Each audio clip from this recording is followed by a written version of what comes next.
Hello, this is Whispers in the Rain. Welcome to tonight's story time, a collection of real stories pulled straight from the depths of Reddit. Dim the lights. Let the rain drown out the world beyond your walls.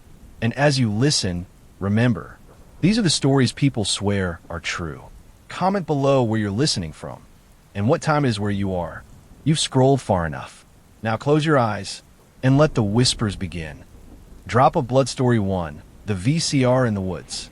Blue book posted by you /Flickr Frame Freak. I found an old VCR in the middle of the woods behind my apartment complex. That sentence sounds like the beginning of a weird creepypasta, I know. But that's exactly what happened. I was walking my dog around dusk, just taking the long trail near the tree line before heading back in. Lucy, the dog, started acting strange. She froze, ears forward, and wouldn't budge. That's when I saw it. Just past the underbrush, resting in the mud like it had been dropped from a height, was a chunky black VCR. Worn, caked in dirt, but intact. No codes, no labels. Just a single word carved into the plastic casing with what looked like a knife. Watch. I stood there for a moment, blinking, thinking maybe it was a prank. But Lucy growled. Not a playful growl. Something deep in her throat, like she'd spotted something she didn't want me near. I should have listened. Instead, I took a few steps forward and picked the thing up. It was cold, heavier than it looked, and humming, very softly, almost too low to notice. Just enough to feel in your fingers. I brought it home like an idiot. My apartment doesn't even have a VHS player, but I remembered seeing one at a pawn shop down the street. The guy behind the counter didn't even blink when I asked for it. Just pulled one out from under the desk and said, "Hope you like static." I laughed, paid cash, and left. That night, around 11:30 p.m., I plugged everything in. The VCR slid in with a loud, mechanical click. No tape, just dead air on the screen. I figured it might be broken. But then, without me touching anything, the screen flickered. A figure appeared, standing in the woods. My woods, wearing a bag over their head, like a burlap sack with eye holes cut out. No sound, just a rustling of leaves, barely audible. Then the figure pointed, not at the camera, at me. I ripped the tape out. Or I tried to. The thing is, there was no tape. Just the VCR. No VHS cassette ever went in. But when I hit eject, the machine whirred like it had just spat something out, even though the tray was empty. The screen blinked, then went to static. Lucy barked at the TV, hackles up. I unplugged the whole setup, heart racing. The footage couldn't have been live. It was dusk in the video. The same angle as the trail where I found the VCR. The exact same trees. But there was no way anyone filmed it unless they knew exactly where I'd be. It felt like a threat.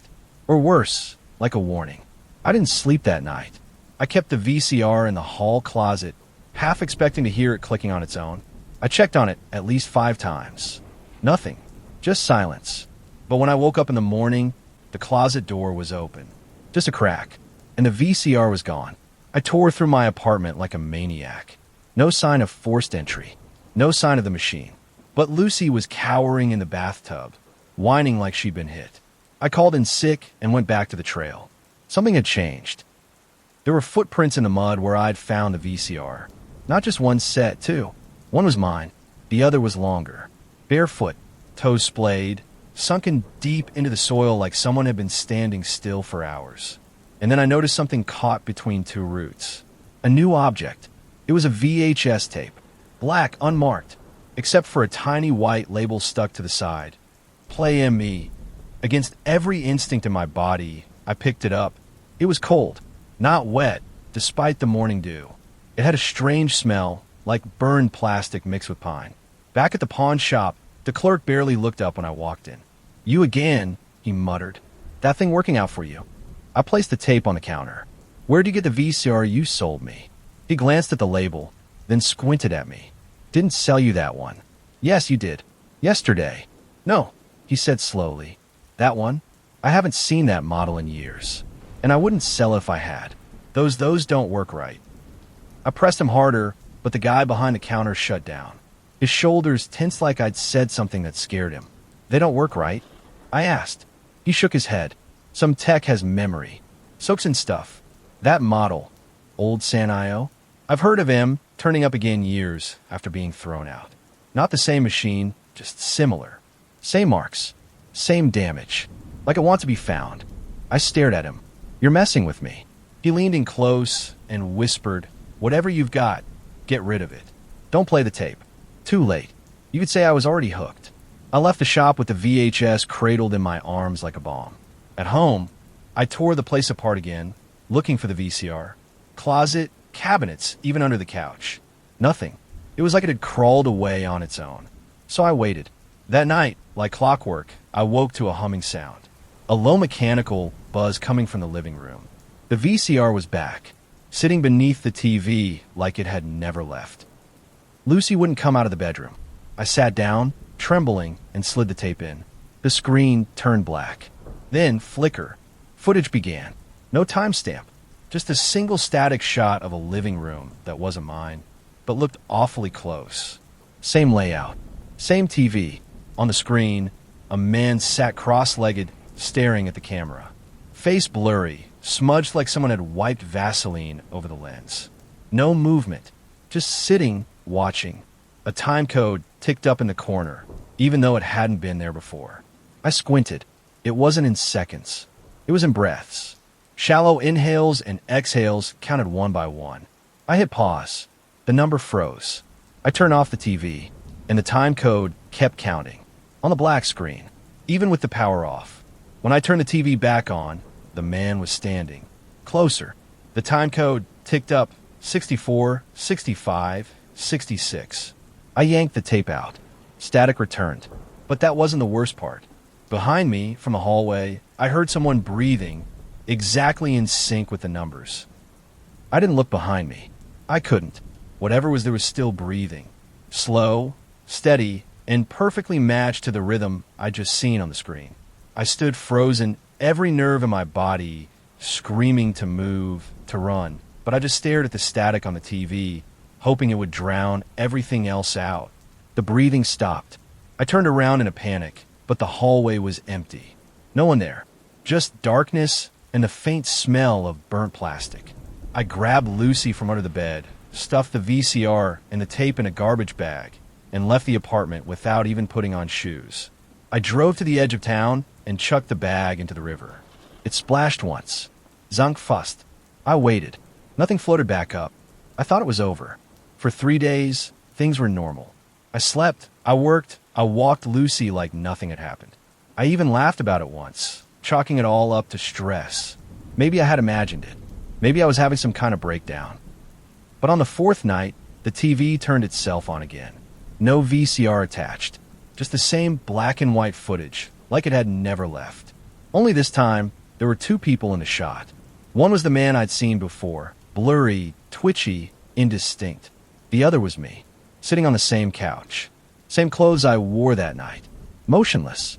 And something was behind us both. A figure in the shadows, not quite visible, but towering. Wrong. I yanked the plug from the wall.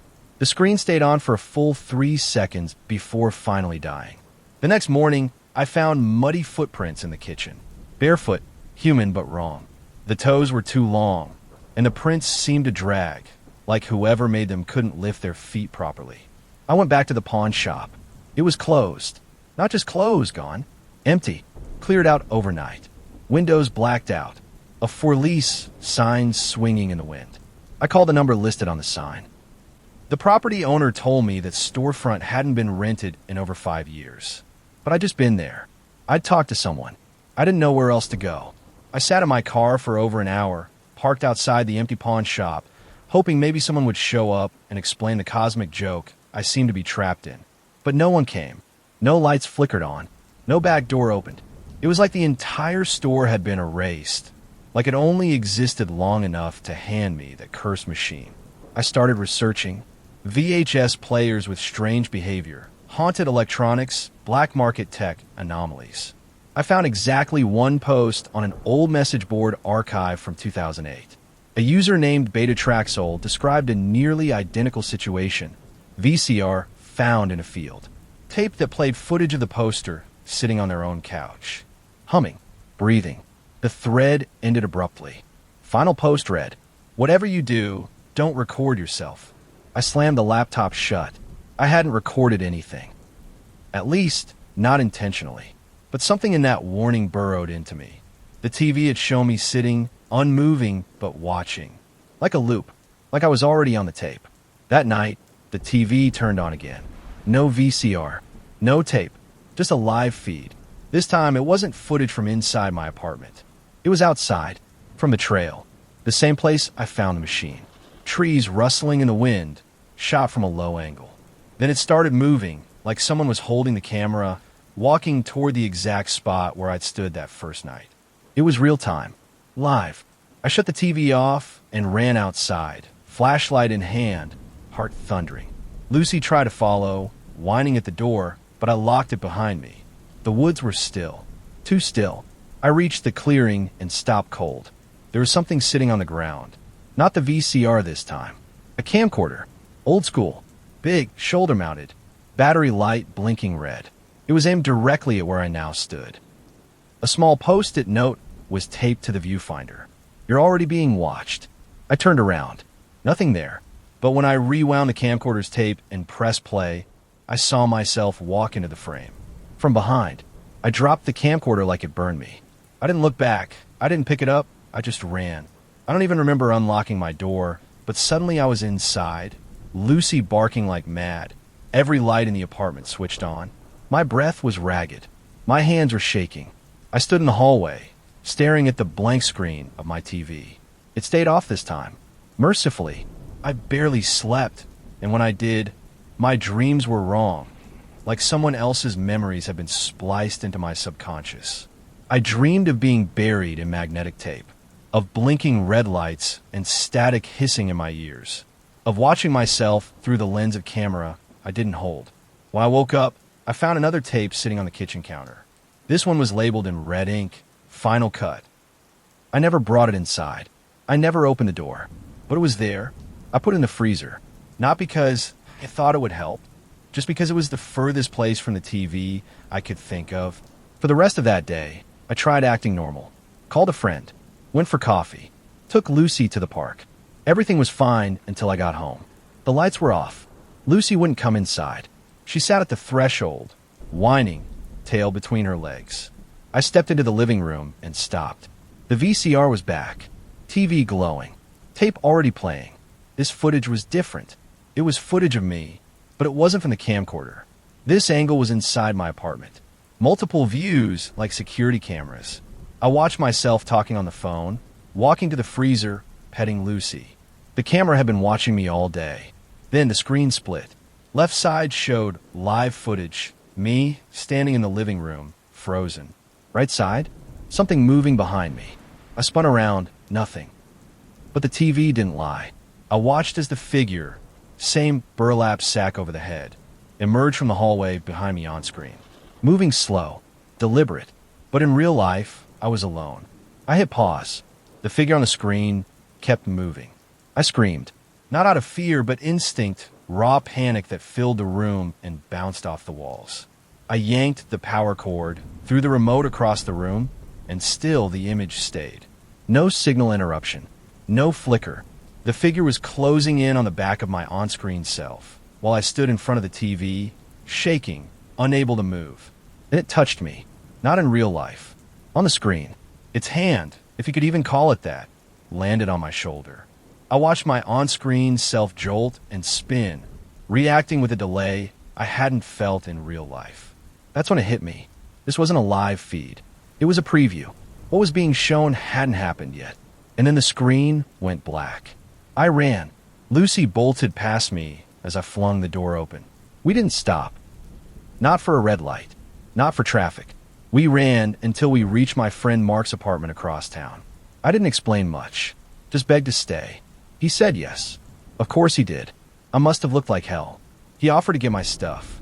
I told him not to go back there. I meant it. I never set foot in that place again.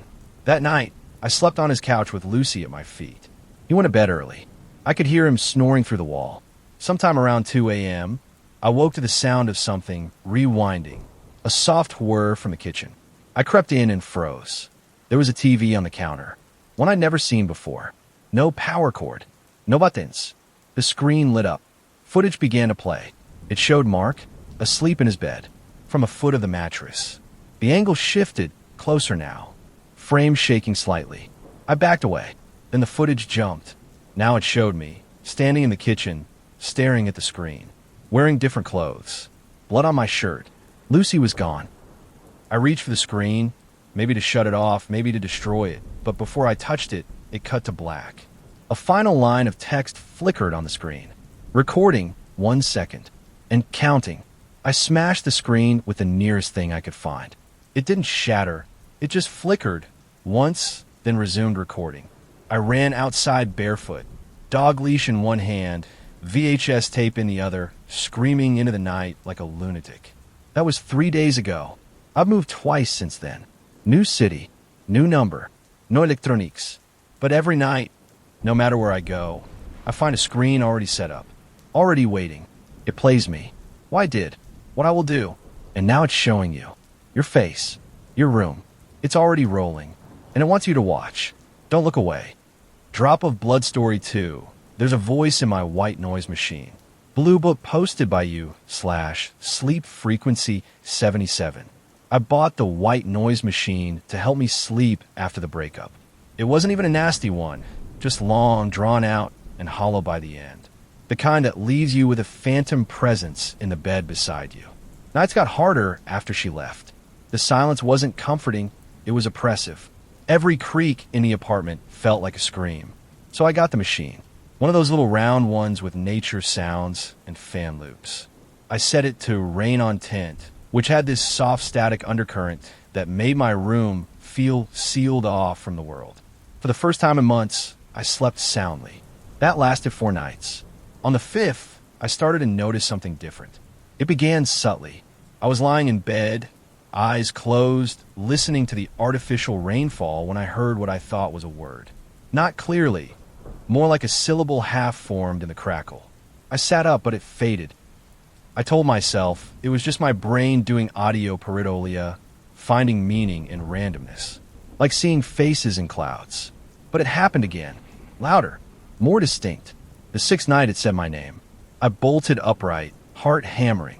The sound loop continued, innocent and repetitive, but now I was sure. There was something else layered in the white noise. It was low-pitched and far away, but it wasn't random. I recorded the audio on my phone and looped it while staring at the waveform. Every 10 minutes or so, there was a spike, tiny but sharp. I isolated one and amplified it. Played it back. Hello. A whisper. Raspy. Like someone speaking from inside a metal vent. I told myself it had to be a glitch, some defect in the file. So I factory reset the device and downloaded a different sound pack. No rain this time, just a plain fan hum. I lay in bed, focusing on the deep, neutral drone. Then I heard it again. Why won't you talk to me? I didn't sleep that night. Every time I closed my eyes, I imagined someone crouched behind the wall, whispering through a vent directly into the machine.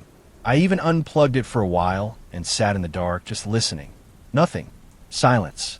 But as soon as I plugged it back in and turned on the hum, the voice returned, quieter now but insistent, repeating phrases I couldn't fully catch, like a phone call from another dimension slipping through static.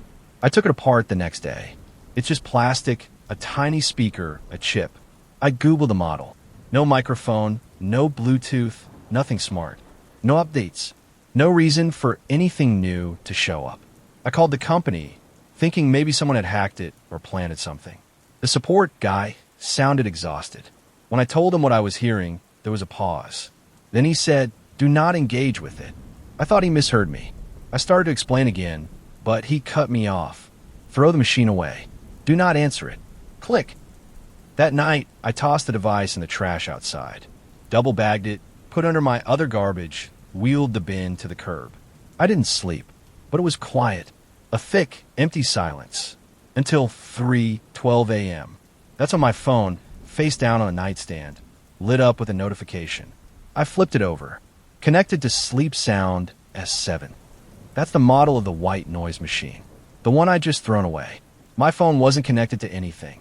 I checked Bluetooth, Wi-Fi, everything off. Then the screen went black. White text faded in. "Why did you stop listening?" I dropped the phone. It hit the floor and skidded onto the dresser. I didn't move to get it. I just sat in bed, covers up to my chin, paralyzed by something I couldn't see. And then I heard it, from behind the wall, a voice, whispering directly into my bedroom. I pressed my back against the headboard, staring at the drywall, as if I could somehow see through it. The whispering continued, soft, almost apologetic. I didn't mean to scare you. It wasn't coming from the machine. It wasn't coming from my phone. It was in the wall. I stood up slowly, heart thudding, and crept toward the sound. My apartment was built cheaply. Thin walls, poor insulation, but this wasn't a neighbor. It was directly behind my bed, in a spot that backed up to nothing but a crawl space and structural beams. I knocked 3 times. Silence. Then, you knocked first.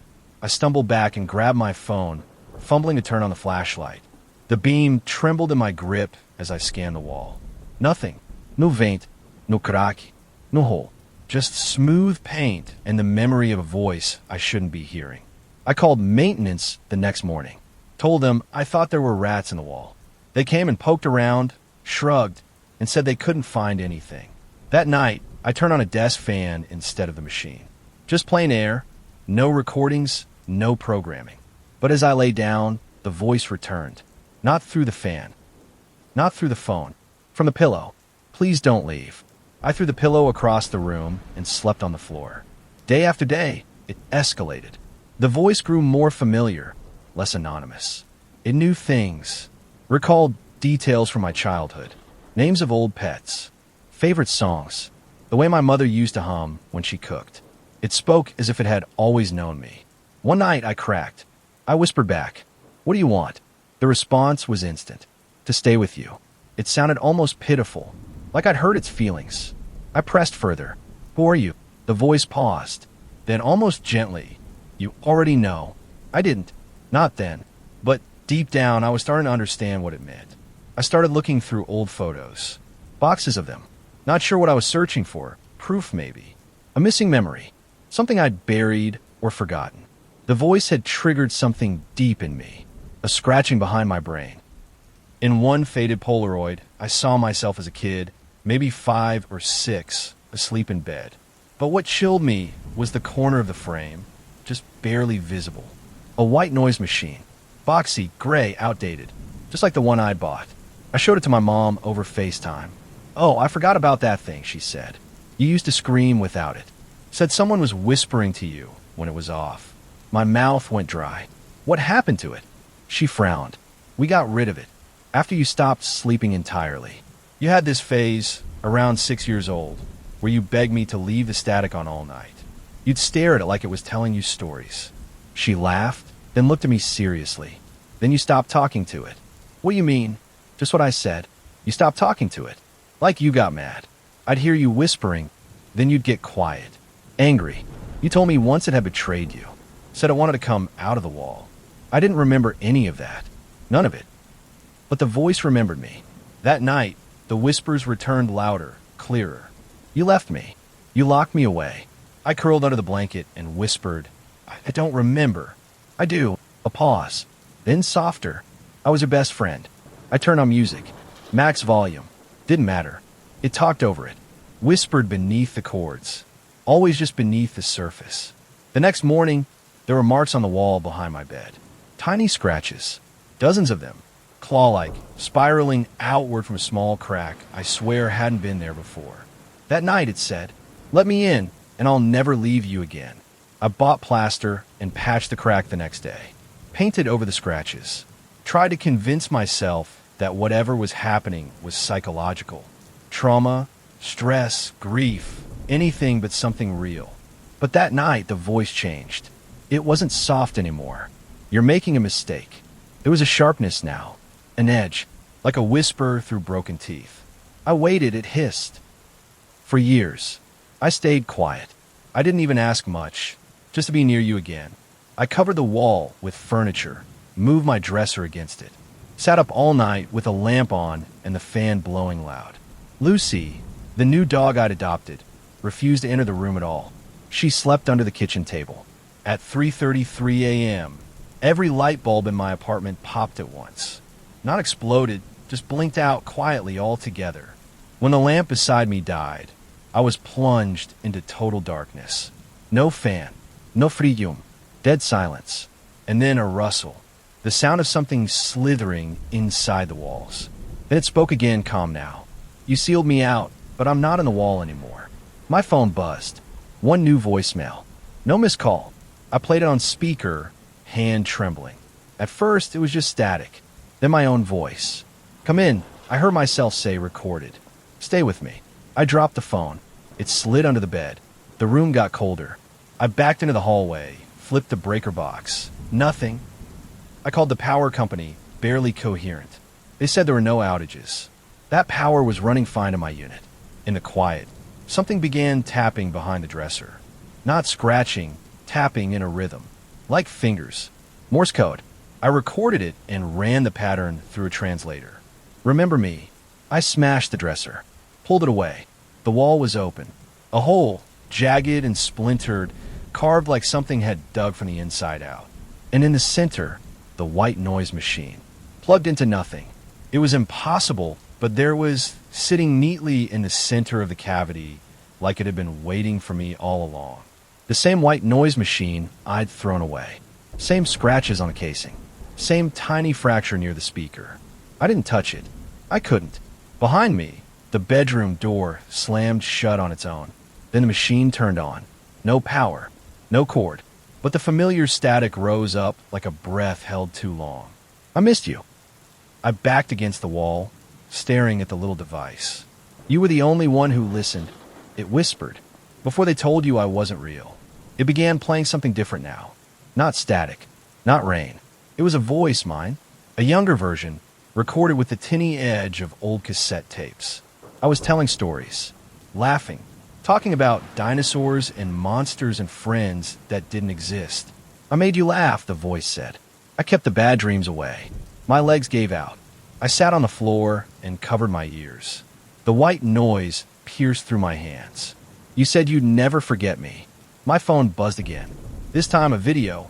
It was old, grainy, but there I was, no more than 6 years old, sitting in my childhood room, whispering into the very same white noise machine. Tell me another story, young me said into the static. And something whispered back. The video ended. New message. Just one word. Now. I looked back at the machine. Its speaker was open, peeled slightly like something behind it was pushing outward. I didn't run. I reached for it. And as my fingers brushed the side, the voice said, let's go somewhere quieter. I don't remember what happened next, but I woke up on the floor hours later. The wall sealed. The machine gone. I thought maybe I dreamed it.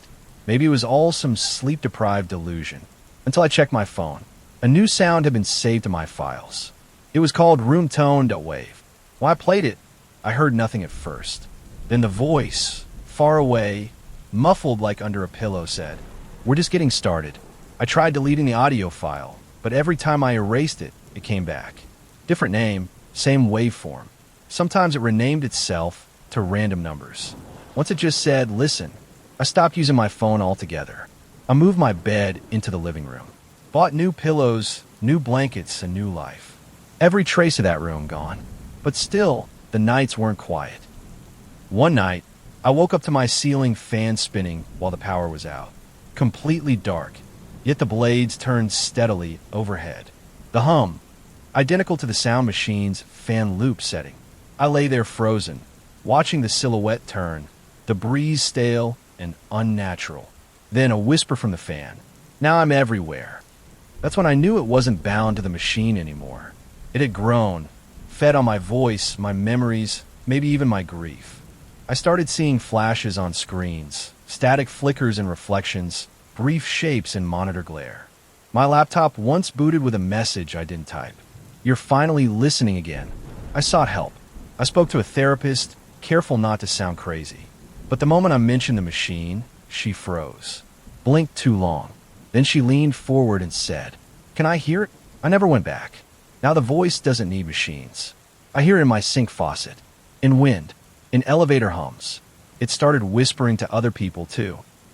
A friend called me in the middle of the night, sobbing, saying her air purifier asked where I'd gone. This thing, it's becoming louder. more insistent. Last night, I found a note on my pillow. Handwritten, "You're the one who created me." I don't know what that means. I don't remember creating anything. But the more I think back to my childhood, the more I remember nights alone, whispering stories into that static, pretending something was on the other end. And maybe something was. And maybe I never really stopped talking. And maybe it never stopped listening. I haven't used a sound machine in weeks, but I still hear it. It waits for quiet, slides into the pauses between words, the hum beneath silence. I can't escape it. Not anymore. It's in the walls, in the wires, in me. Tonight, I woke up with my own voice whispering into my ear. Not a dream, a recording. And it said, "Let me out this time." So if you're reading this, and you've ever spoken to something in the dark, something that listened too well, burn your machines. Don't answer. Don't remember. And whatever you do, don't turn up the volume. Drop of Blood Story 3. The Man with No Eyes Watches Me Sleep. Blue Book posted by you/Blinkless Watcher. It started with my neighbor knocking on my door at 2:13 a.m. She lives alone, like me. Nice enough, quiet, polite, the sort who returns packages and avoids eye contact in the elevator. But when I opened the door, she looked nothing like the woman I'd spoken to a dozen times before. Her eyes were bloodshot, hair wild, pajamas inside out. She clutched a blanket to her chest like it was armor. "He's watching," she whispered. "Through your window." I blinked. "What?" Her lips quivered. "I can't sleep. I keep seeing him." She pointed past me, toward my bedroom. Tall man. But pale. No eyes. He doesn't blink. He just watches. I turned, glanced into my room. Nothing but the drawn curtain and soft blue glow of my clock. "You must have had a nightmare." She shook her head so hard it looked painful. "No, he's not mine. He's yours." Before I could say anything else, she turned and hurried back to her apartment, slamming the door behind her. I stood there stunned. Eventually, I went back to bed, told myself she was stressed, delusional, maybe off her meds. But still, I checked the window twice. Nothing outside, but the tree line and moonlight glinting on parked cars. I didn't sleep much. The next morning, I peeked through the blinds. There were footprints in the frost on the grass. Not just outside my window, directly beneath it.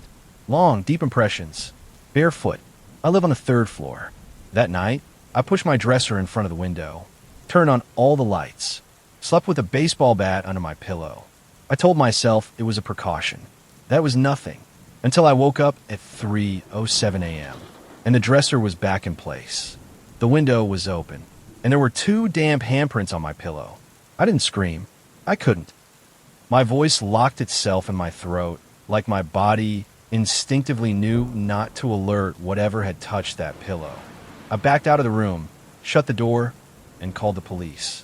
I didn't even care how crazy I sounded. I told them someone had broken in and left handprints on my bed. They arrived fast, checked every window, every corner. Found no signs of forced entry. Nothing missing. No security camera footage of anyone entering or leaving the building. But the handprints were real. The cops saw them too. Wet, pale, perfectly human. Fingers too long. No esmuffe, no streak. Just perfectly placed, like someone had lowered their face right beside mine and used a mattress to steady themselves. One officer asked if I had a roommate. I said no. They exchanged a glance. After they left, I stayed in the living room, all lights on, door locked, baseball bat in reach. I didn't close my eyes once. Not until morning. I confronted my neighbor later that day. Knocked on her door, rehearsed a dozen different ways to say, "Hey, remember the eyeless man?" But she didn't answer. Her door was slightly ajar. I called her name and stepped inside. The apartment was freezing. Windows shut, but it felt like winter had taken root inside the walls. Her living room was pristine, clean, untouched, but the bedroom door had been clawed. Deep, curved gouges, not from a key or knife, from fingernails.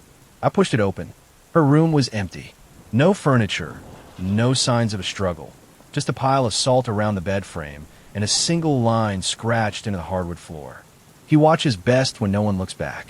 I left immediately, reported her missing, gave the police the whole story. They didn't seem surprised. Later that night, I got a text from an unknown number. It was just a photo of me, asleep, taken from the foot of my bed, and, standing beside me, a pale man, but no eyes. I dropped the phone, let clatter to the floor, and slide under the couch. Then I threw up, not because of the man, not even the picture itself, but because I couldn't remember falling asleep. I thought I'd stayed up all night. I thought I was awake the whole time. But the timestamp on the photo read 3:07 a.m. Same time the window had been opened. Same time every night. I checked the locks, the vents, even the crawl space under the floorboards. Nothing. No signs of forced entry. No strange wiring. But I found something I hadn't noticed before. Right above my bed, on the ceiling, was a tiny black circle. A pinhole. Almost invisible. I climbed up and found a lens embedded in the drywall. A camera. Hidden. Wired straight into the ceiling. I called the landlord. She swore no one had access to my unit but me. She sounded sincere, even surprised. Sent someone to remove the camera, and I watched them take it apart and carry it out in pieces. That night, I felt a little safer. I even dared to sleep with the lights off. Until 3:07 a.m. This time, I didn't wake up to find something out of place. I woke up because I couldn't breathe. Not like choking, like something was covering my mouth. My eyes shot open, and I saw it. Him, crouched beside me, one long hand pressed over my mouth. His face inches from mine, smooth skin where the eyes should be, cold breath against my cheek. Then he whispered, voice like paper tearing underwater. Now you're really looking. I passed out, woke up to sunlight. No sign of him, no signs of struggle. But on my wall, written in dust with a finger, was a single word. Blink. And every time I closed my eyes after that, even just for a second, I saw him standing a little bit closer. I stopped blinking. It sounded impossible, but I trained myself, sitting up in bed, eyes wide, using eye drops, slapping myself every time my lids got heavy. I made it 32 hours once. After that, I collapsed in the hallway, eyes burning so badly I couldn't tell whether I was crying or bleeding. When I came to, I was lying in bed, with the lights off, with the window open. I screamed so loud I startled myself. There were no handprints this time. No camera. Just that familiar cold breath on my neck. He was here, even if I couldn't see him anymore.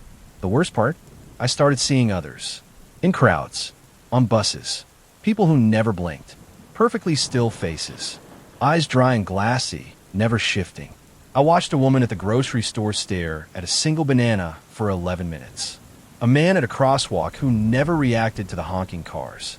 Just stood and watched the signal turn red, green, red again. Then I saw one across the street from my apartment, staring at my window. He didn't have eyes either. They're everywhere now. I did some digging. Full of obscure threads. I found a group. Only a handful of active users. All of them haunted by the same thing. A tall man with smooth, eyeless sockets who watches from just beyond sleep. They call him the Blinkless. And every story ended the same way. The subject disappears. Sometimes it's clean, room undisturbed, bed made. Sometimes it's violent, blood smeared on the walls, fingernail marks in the mattress. I posted my story. 3 hours later, my account was flagged for suspicious activity. Then deleted. I made another. Flagged again. Instantly. I stopped posting. Now I write this here. One last place I think he hasn't found yet. But I know it won't matter. Because tonight, for the first time in days, I fell asleep. And I dreamed I was staring into a mirror. My eyes were gone. The next day, I bought blackout curtains, duct tape, industrial locks.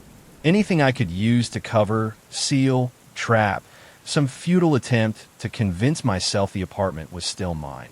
I didn't leave the house. Didn't eat. Didn't blink. But he still got in. Not physically. No broken glass. No footprints. But he changed things. Subtle at first. All my clocks froze at 3:07. My phone wouldn't charge past 3%. A message appeared on my bathroom mirror one morning, written in steam. You watched first. I screamed, smashed the mirror. Shards everywhere. A piece nicked my cheek. Later that night, I woke to the taste of iron. I was standing at the window, eyes open, hands pressed against the glass, like I was mimicking him. And on the inside of the window pane, not outside, was a damp handprint. Not mine. I started recording myself while I slept. Set up a laptop camera pointed at the bed. First few nights, the files were corrupted, glitching, distorted frames. But on the fourth night, it worked. I watched the footage in the morning. At exactly 3:07 a.m., I sat up, eyes open. Then I stood, moved to the foot of the bed, and just stood there, not breathing, not moving, for 11 minutes. The camera caught something else, too. A second shadow behind me. Taller, leaner, just out of focus, like a smear on the lens. Then I whispered something, barely audible, lips barely moving. I leaned closer to the speakers. It was my voice, but not a whisper. It was a countdown. 8, 7, 6. I stopped the video, deleted it, smashed the laptop. But when I went to bed that night, the broken screen flickered to life on its own. One final number on display. 1. I moved out the next day. Didn't pack, just walked away. Booked a week in a hotel downtown. Paid cash. Left my phone in the bathroom sink with the water running until it cracked and died. No forwarding address. No contact with anyone. For 48 hours, I felt invisible. Free. The nights were quiet. Sterile. The hum of the hotel AC was almost a lullaby. I even started thinking maybe I'd broken whatever this was. Cut the thread. On the third night, I heard a knock. Not on the door. On the window. I'm on the 9th floor. I didn't move. Didn't breathe. Just stared at the blackout curtains and listened as the knock repeated. Slow and patient, like it knew I was awake. I reached for the hotel phone, hand trembling, but the line was dead. Static. Then the AC shut off. Total silence. I pulled the curtain just an inch. There he was, standing upside down on the outside of the glass. Feet pressed to nothing, head tilted, face inches from the pane. No eyes, no expression, just that smooth, pale skin and that impossible stillness. His lips didn't move, but I heard him. Inside my head. Nowhere is nowhere. The glass fogged with every word. I ripped open the curtains, grabbed the chair from the desk, and hurled it at the window. But the window didn't break. It was already cracked from the inside. That's when I understood. He never needed the window, never needed a door. He's not outside anything. He's in the act of watching itself. He's in the silence, in the space between thoughts, in the pause before you blink. And the more you fear him, the closer he stands. I left the hotel before sunrise. Didn't check out. Didn't even shut the door. Just kept walking. Bus stations, empty cafes, crowded sidewalks. I stopped sleeping entirely. My eyes were bloodshot, vision blurry, but I didn't care. I just needed to stay awake, to keep seeing, because when I sleep, I become him. I've started dreaming in third person. I watch myself lying in bed. I stand in corners, at doorways, behind mirrors. Sometimes I even see others, people I don't recognize, frozen in their beds while I lean over them, breathing softly, watching. I don't feel fear in those dreams. I feel peace, like I belong in that stillness. Like blinking was the original sin. Last night, I caught my reflection watching me. I was brushing my teeth, trying not to pass out when I noticed something wrong. Subtle. My reflection didn't blink. Not once. Not for the full minute I stood there. Then it smiled. I didn't. I smashed the mirror again. But deep inside, I felt a shift. I'm not sure I'm being haunted anymore. I think I'm being replaced. Like a page being rewritten. A tape being recorded over. Each day, I remember less of who I was before. And I fear less. And I blink less. There's a reason he's eyeless, I think. He's not blind. He's beyond seeing. He's the gaze that never ends. And now, I can feel him behind me. Not standing there, but inside me like a second spine, patient and still. Waiting for that final, permanent stare. Tonight will be my last post. I can feel him watching through me now. My hands don't tremble, my heartbeat doesn't race. I haven't blinked in 24 hours. And honestly, it feels peaceful, like I'm slipping into something vast and quiet. If you're reading this, if you've ever felt someone in the room with you just as you were falling asleep, don't look. Don't search for the shape, because once you see him, he sees through you, and then it's only a matter of time before you stop blinking too. Drop of Blood Story 4. I found a hidden room behind my closet. Blue book posted by you /Drywall Echoes. I've lived in this apartment for almost 4 years, and I've never had a reason to check behind the closet wall. Until last week. It started with a weird draft, cold air leaking into my bedroom from somewhere. I thought maybe the insulation was failing or a vent had popped loose. But when I checked, I noticed something strange. The wall behind my closet shelves sounded hollow when I knocked on it. I moved the clothes aside, pushed back the storage bins, and tapped all along the back wall. Solid, and suddenly empty. I couldn't stop thinking about it. The idea that maybe there was space, hidden space, behind my bedroom. So I pulled out my tools. I cut a small section near the floor and shone a flashlight through. Behind the drywall was a narrow passage, dusty and cramped, just wide enough for a person to crouch. The walls were concrete. There were no pipes, no wires, no reason it should be there. I widened the hole and stepped through. It wasn't just a passage.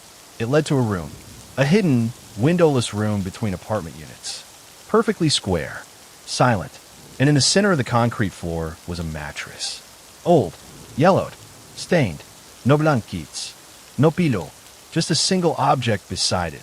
A cassette tape, unlabeled, lying face up on the ground. There were scratch marks on the floor, deep ones, like someone had dragged their nails in circles around the bed for a long time. I should have left, but instead, I brought the tape back inside. Found an old player at a thrift store. Hit play. At first, it was just breathing. Shallow, uneven, like someone afraid to make noise. Then a whisper. I see you. I stopped the tape. Just hit the button, popped it out, and stared at the thing like it might bite me. My heart was racing. I kept thinking, maybe someone recorded a prank. Maybe it's just leftover from whoever lived here before me. But the voice didn't sound like a joke. It sounded afraid. I tried to forget about it. Threw the tape in a drawer. But that night, I couldn't sleep. I kept thinking about the mattress, the scratches, the way the concrete walls felt too close, like the room itself had been compressed around someone. At 2:44 a.m., I woke up to a faint sound, coming from the closet. It wasn't a knock, more like breathing, heavy, wet, like someone had been running and couldn't catch their breath. I sat up and just listened. 5 minutes. 10. It didn't stop. So I grabbed a flashlight and pulled the closet door open. Silence. The wall looked normal, solid, but when I pressed my hand to it, I felt the draft again. Then, quietly, right behind the drywall, I heard a whisper. I see you two. I staggered back, slammed the closet shut, and didn't sleep until sunrise. First thing in the morning, I drove the tape back to the thrift store and dropped it in the donation bin. I figured that was the end of it. But when I got home, the tape was sitting on my pillow. I live alone. I didn't touch it. I didn't even go near the bed. I left the apartment for the day and just walked hours and hours trying to calm down. But that night, when I came home, my closet door was open. The drywall panel was missing, and the breathing had gotten closer. I called maintenance the next morning. Didn't mention the hidden room. I just said there was a hole in the closet wall. Maybe a raccoon or something had gotten in. The guy showed up an hour later, climbed in, poked around with a flashlight, then backed out slowly. There's nothing in there, he said, face pale. Just space. He didn't elaborate. Didn't fix the wall either. He just left. I borrowed plywood from a friend and boarded up the opening myself. Screwed it into the studs, sealed the edges. Even placed my dresser in front of it for good measure. That night, I started hearing scratching. Soft at first, like something tapping a fingernail against wood. Then harder. By 3 a.m., it sounded like claws dragging across the plywood. Not rhythmic, not frantic, just slow, steady, and patient. I recorded the sound on my phone, played it back the next morning. The audio was faint but clear, and over the scratching, I could hear whispers layered into the noise. Multiple voices, some crying, some laughing, one repeating, "I don't want to be alone anymore." I slept on the couch the next night, but at 2:16 a.m., my bedroom door creaked open on its own. I had locked it.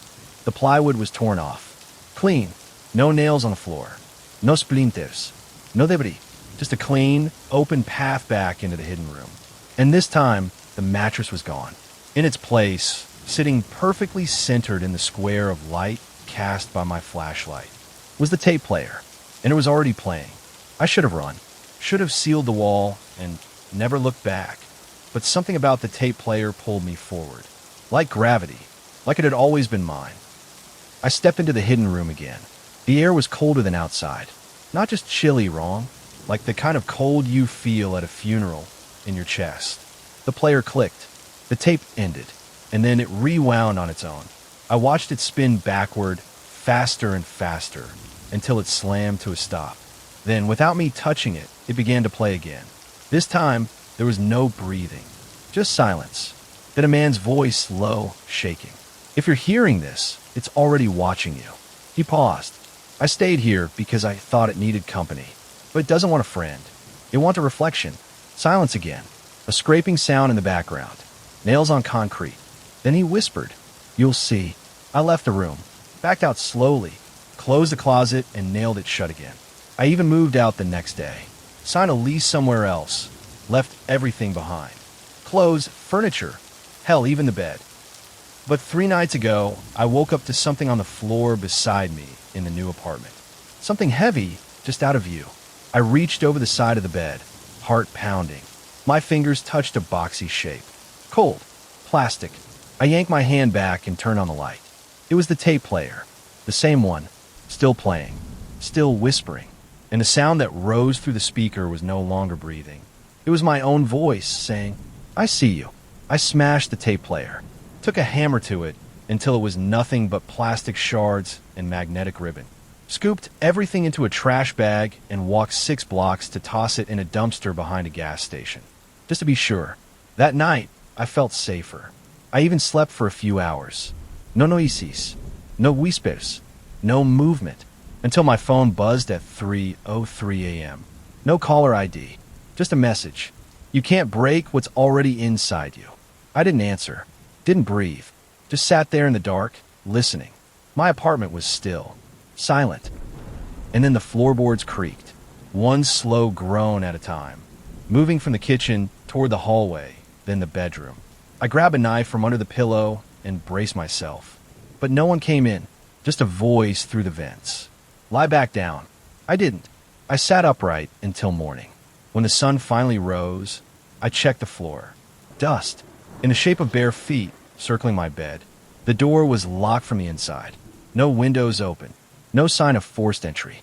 That day, I went to a specialist, paranormal, fringe, whatever you want to call it. She listened, nodded, and asked to see my closet. I told her I didn't live there anymore.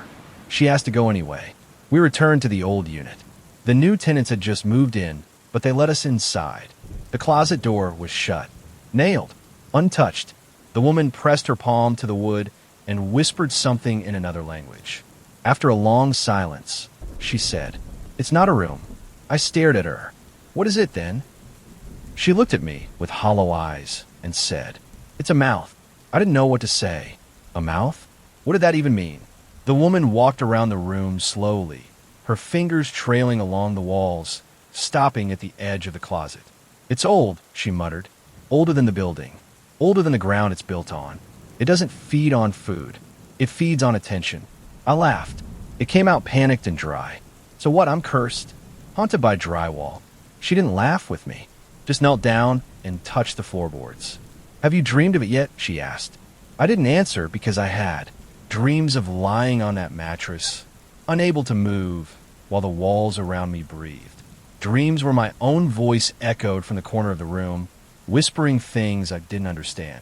Dreams where something slid beneath my skin and waited. She stood. Stop listening to it.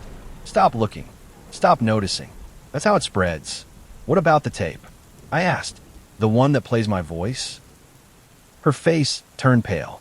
"You played again?" I nodded. She looked down. "Then it's already growing. Once it hears itself through you, it copies." I didn't want to know what that meant. We left. She gave me a number to call. Someone who helps people forget. I haven't called. I don't trust anyone anymore. Especially myself. Because 2 nights ago, I blacked out.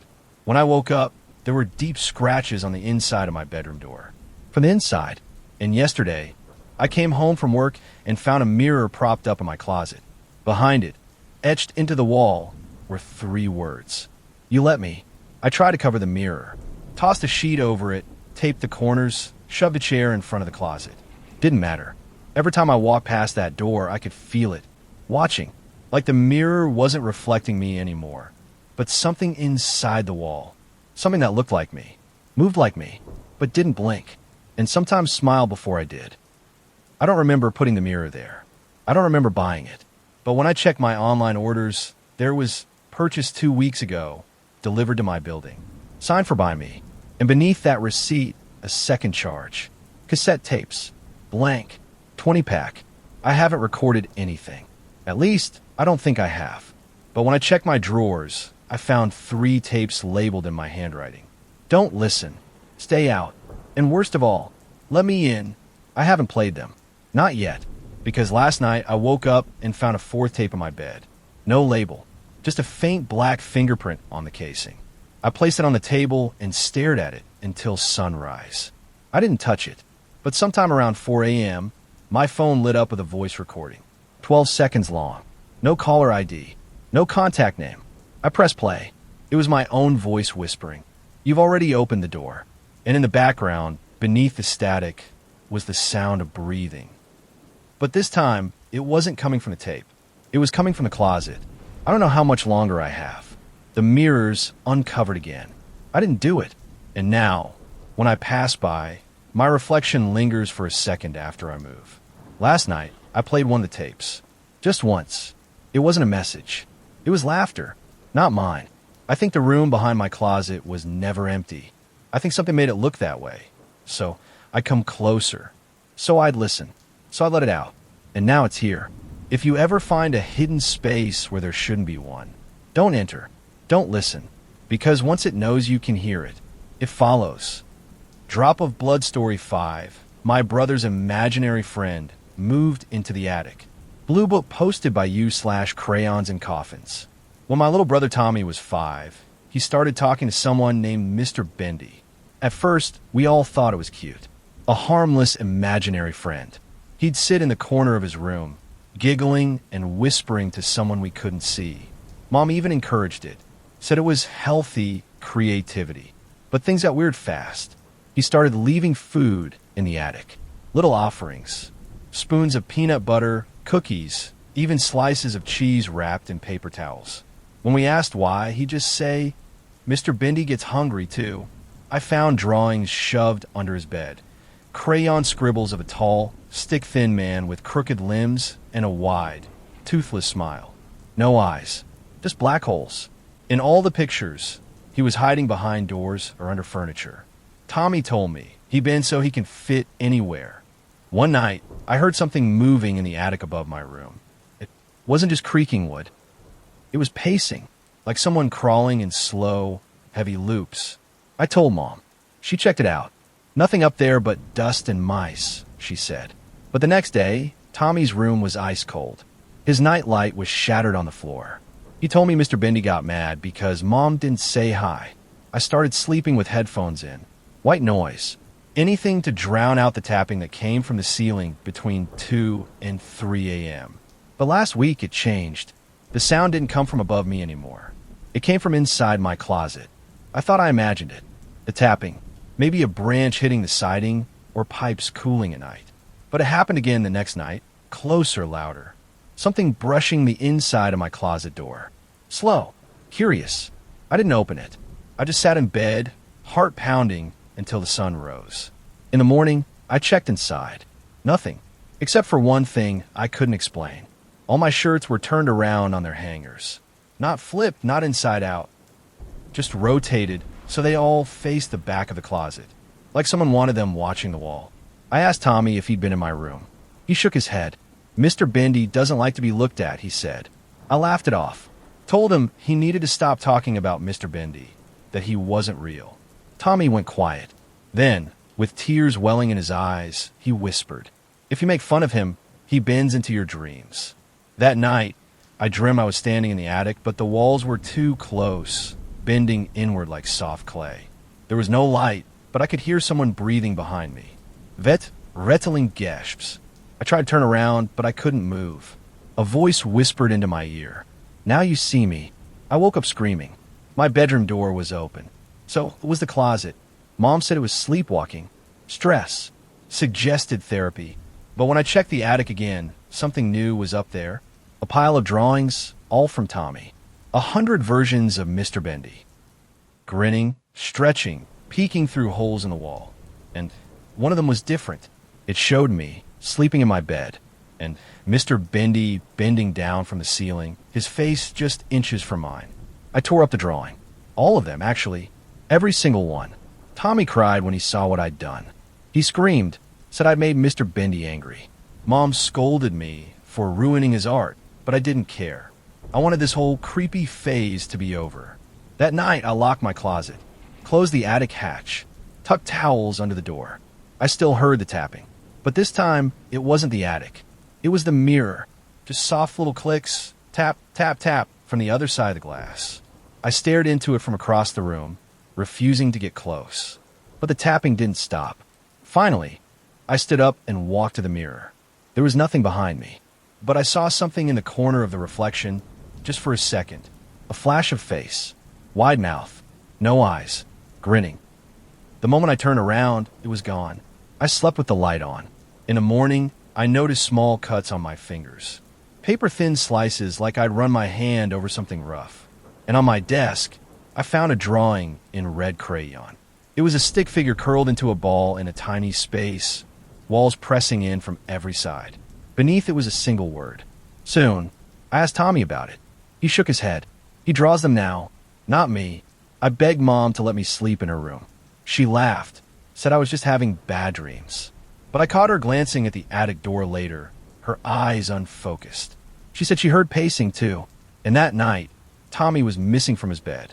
We found him in the attic, sitting cross-legged, staring at the wall. When we pulled him out, he just whispered, "He's almost finished bending." After that night, Mom finally started taking it seriously. She locked the attic, hid the key, put Tommy's mattress in her room so he wouldn't be alone. Even called a child psychologist. But it didn't help. Tommy stopped speaking. He'd just stare at corners, whisper to them. Sometimes his lips didn't even move, but I could hear the words in my head, echoes of that name. Mr. Bendy, Mr. Bendy, Mr. Bendy. I found more drawings under the fridge, in the washing machine, stuffed behind vents. All in red, all showing twisted, boneless limbs reaching through walls, stretching under beds, coiling around sleeping figures. In every one, Mr. Bendy's smile got wider. The attic door started rattling at night, quietly like it was breathing. One night, I pressed my ear to the ceiling. I heard a voice, high-pitched, stuttering. My own voice, playing back something I'd said days earlier. He's not real. He's not real. Then a deeper voice answered. I am now. I backed away, heart thudding so hard I thought it might burst. That morning, Tommy had a nosebleed that wouldn't stop. We took him to the doctor. Tests. Scans. They found nothing wrong. Except one thing. His spine had a slight curve that wasn't there before. The doctor said it was probably scoliosis. Early signs. I didn't believe him. The next day, I came home from school to find the attic door wide open. No key. No ladder. Just open. Mom swore she hadn't touched it. Tommy was in the corner of the hallway, staring up at the hatch. I asked what he saw. He didn't answer. He just smiled. A long, crooked smile. Just like the drawings. That night, I slept with the door locked and a chair propped under the handle. Didn't matter. At 3:17 a.m., I woke up to creaking above me. Not the usual slow shifting of old beams. This was rhythmic, deliberate, like elbows dragging across the ceiling, back and forth. Then the sound shifted, from above to inside the walls. The tapping started behind my headboard. Soft at first, then faster, then whispering, but it wasn't words. It was laughter, thin and scratchy, like someone who'd never used their voice before. I grabbed my phone and started recording. Stop it, I yelled. Leave us alone. And just as the words left my mouth, I heard something snap. The sound of neck twisting. I turned on the light. My room was empty.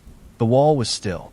But when I played the recording back, I heard two voices, mine and another one overlapping it, mimicking it, repeating every word I said with a half-second delay, like a funhouse echo. Except at the very end, it added something I hadn't said. I never leave. The next morning, the attic was closed again. But something new was up there. A rope, knotted tight, hanging from a rafter just above a pile of empty shoes. They weren't ours. We don't know whose they were. 10 pairs, all child-sized. We moved out the next day. Didn't even pack. Mom took Tommy and drove to my aunt's 3 towns over. I stayed behind for one more night, mostly because I didn't want to leave things unfinished. I had to know. I had to see him. I waited until after dark. Locked all the doors. Turned off the lights. Then I opened the attic and climbed up with a flashlight. It was cold. Always colder than the rest of the house. And it smelled like copper. The shoes were still there, scattered in a circle around the rope. Some were old, leather cracked, laces frayed. Some looked new, all too small to belong to anyone I knew. I called out, "Mr. Bendy?" No answer. But when I turned toward the far wall, my flashlight caught something. A mirror. Old, jagged, framed in splintered wood. Not ours. Definitely hadn't been there before. In its reflection, I saw the attic behind me. Empty, but then I blinked, and he was there, standing in the reflection, just behind my shoulder. His limbs too long, joints bent backward, head tilted. No face, no eyes, just that smile, stretching wider and wider. I spun around. No one there. When I turned back, the mirror had changed. Now it showed a room I didn't recognize. Smaller, claustrophobic. And inside it, huddled in the corner, was a child. A little boy, knees to chest, eyes wide. Not Tommy. Me. Trapped in the attic. Screaming. I smashed the mirror with the flashlight. It cracked, but didn't break. The glass rippled like water, distorting my reflection until it looked just like him. Then I heard a whisper. From the wood itself. "Bend." I ran. Out of the attic, down the stairs, through the front door. Didn't even lock it behind me. I just kept running until my lungs gave out. That was 3 nights ago. I've been staying with Mom and Tommy at my aunt's place. Haven't told them everything. Just that the house isn't safe. Mom seems to believe me now, though she won't say it out loud. She's been sleeping with all the lights on. Tommy's been quiet. Too quiet. Last night, I peeked into his room and found him sitting up in bed, staring at the corner. Not the wall, just the air. I asked what he was looking at. He said he followed us.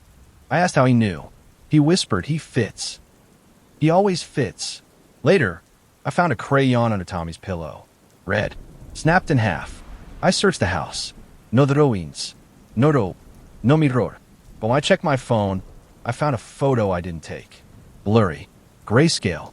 A view of my old attic. And in the center, hanging upside down from the ceiling, was a shape. Long arms. Bent niche. That grin. And its head was turned toward the camera. Tonight, Tommy woke up crying.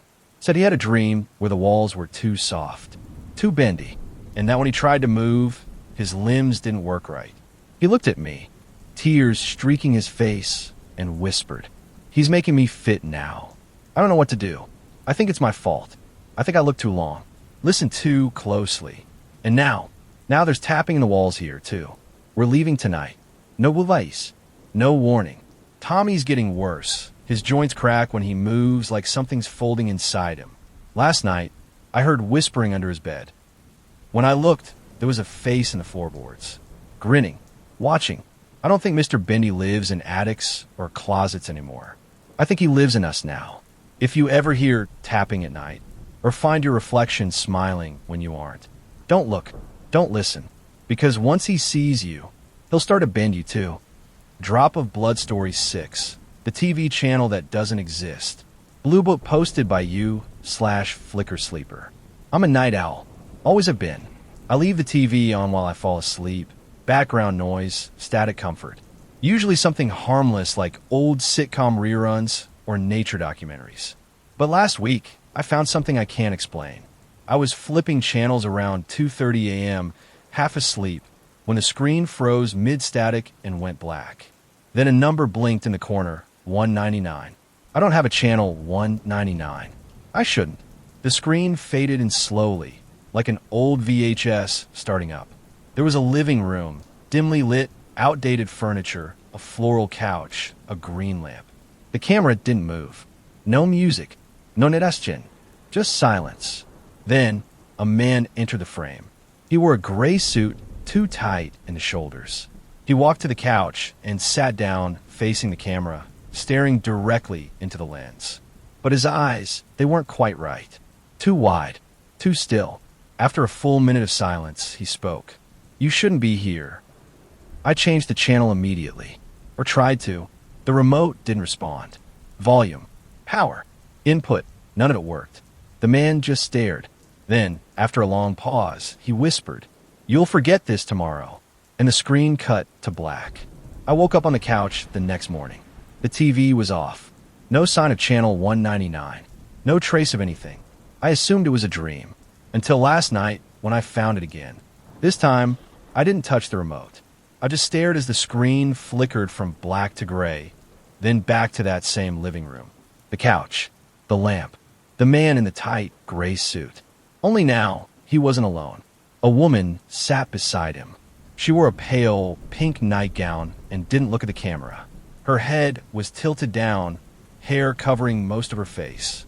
Her hands trembled in her lap. Neither of them moved for over 2 minutes. Then, slowly, the woman lifted her head and smiled. Her teeth weren't right. Too many of them. Sharp. Vet. The man leaned forward, so close to the camera his face nearly filled the screen. "You're watching again," he said. "That's how it grows." The image flickered. For a fraction of a second, I saw something else. My own living room. Same layout. Same angle. Except the lighting was slightly off. Dimmer. And something sat on my couch. A shape. Watching the TV. Watching me.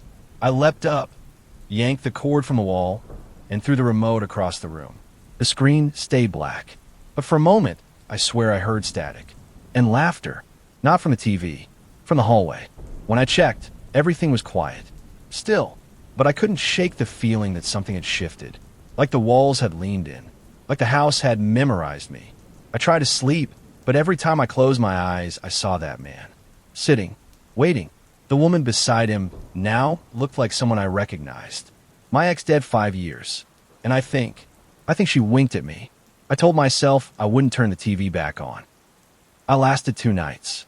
Then, around 3 a.m., I heard it, faint static, even though the set was unplugged. It wasn't coming from the speakers. It was behind the screen like something trapped inside. It was trying to broadcast without power. I left the house, walked around the block, tried to clear my head. When I got back, the TV was on. Channel 199. The man in the gray suit sat alone this time, hands folded. He didn't speak, just stared. The longer I looked, the more wrong he seemed. His skin was too smooth, like it had been rendered instead of born. His mouth twitched every now and then like he was trying not to smile. Then I saw it. Behind him, the couch was no longer empty. A figure sat slumped there, mostly in shadow. Me. Same shirt I was wearing. Same posture. But the eyes weren't mine. They were dark voids and they never blinked. I reached for my phone to take a photo, but the moment I lifted it, the screen went black again. No power. No response. I unplugged the TV again. Even though I knew it wouldn't matter. Just as I turned away, a whisper rose behind me. We made room. I spun around. Nothing. The couch was empty. But when I turned on the lights, I saw it. A faint impression on the cushion. As if someone had just stood up. I stopped going to work. Told them I was sick. They didn't ask questions. I probably sounded unhinged. I haven't left the house since. I covered the TV with a blanket. Taped the cord to the wall. Avoided the living room entirely. But the signal keeps finding me. It started on my phone. A push notification at 3:01 a.m. Channel 199 is now live. I hadn't installed any apps that could send that. The notification vanished when I tapped it. Then my laptop glitched, screen flickered black, then showed a single frame. The couch. The man in the suit. But now, there were 3 people. The third was turned away. Head down. But I recognized the hoodie. It was mine. I slammed the laptop shut. Last night, I slept in the bathtub. No electronics. No lights. Still, I had the dream again. I was sitting in the man's place. Center screen. Blank expression. Hands folded. I couldn't move. Only watch as shadows gathered around me. Whispering. They didn't speak in words. They spoke in clicks. Static. And laughter. Slow and syrupy. When I woke up, the bathroom mirror had fogged over despite no water running. There were fingerprints across it. Too many. Some from the inside. and written backward in the condensation was a phrase. "You're almost in focus." I wiped it clean, but the moment I turned to leave, I caught a glimpse of my reflection. It smiled. I didn't. The TV is plugged back in. Not by me. I woke up this morning and found the blanket folded neatly beside it, cord restored, screen dark but humming. It wasn't even plugged into an outlet. It was just on. I don't remember getting up. I don't remember touching it. But there were footprints in the dust. Barefoot, leading to and from the couch. I checked the cameras on my phone. Nothing. Every file from the last 3 days was corrupted. Pixelated static. In every frame, the same number glitched faintly in the corner. 199. I can't escape it. I left the house, took my car, and drove 3 towns over to a cheap motel. No smart devices. No internet. Just a tiny box TV bolted to the wall. At 2:58 a.m., I unplugged it. By 3 a.m., it turned itself on. Flicker. Static. Then him. The man in the suit. He leaned closer than ever before. Lips cracked. Eyes hollow. "You can't run from the signal," he said. Behind him, I saw the other figures again, lined up on the couch like dolls. Slumped. Still. Except for one. One looked up. It was me again, but not right. Jaw unhinged. Eyes black. Mouth full of static that hissed through the speakers like a dying radio. I screamed. Punched the TV. It didn't crack. Didn't blink. Just played a soft, looping whisper. "You were the broadcast." I left the motel that instant. When I got home, everything was quiet. The couch empty. The screen dark. But sitting on the floor in front of the TV was a VHS tape, unlabeled. And carved into the screen itself were 3 words. Now you know. I don't own a VHS player. Never have. But the tape sat there like it belonged. Heavy. Warm. I shouldn't have touched it. The moment I picked it up, the static started again. Not from the TV this time, but from inside my ears. Like my skull was tuning into something. I dropped the tape, but the signal stayed. Whispers behind my eyes. Flickering images when I blink. I tried to sleep, but every time I closed my eyes, I wasn't in bed. I was back on the couch. Gray suit. Folded hands. Blank expression. Only now, the living room and the broadcast looked exactly like mine. Same scuff on the wall. Same crooked picture frame. The screen zoomed in. Closer. Closer. Until it pushed through the glass. Right into my eyes. I woke up choking. The static was louder. I stumbled to the bathroom, turned on the light, and froze. My reflection blinked first. It smiled slowly, then whispered in my voice. Almost ready. Then the mirror went black. Not fogged. Not broken. Just off. Like it had become another screen. I grabbed my phone. The front camera glitched. Flickered. Showed my reflection, but wrong. Wearing the gray suit. Just before the app crashed, it displayed one last message across the screen. Recording in progress. I haven't left the house since. Because I don't think the broadcast comes from channel 199 anymore. I think it comes from me. I tried destroying the tape. Burned it in the kitchen sink.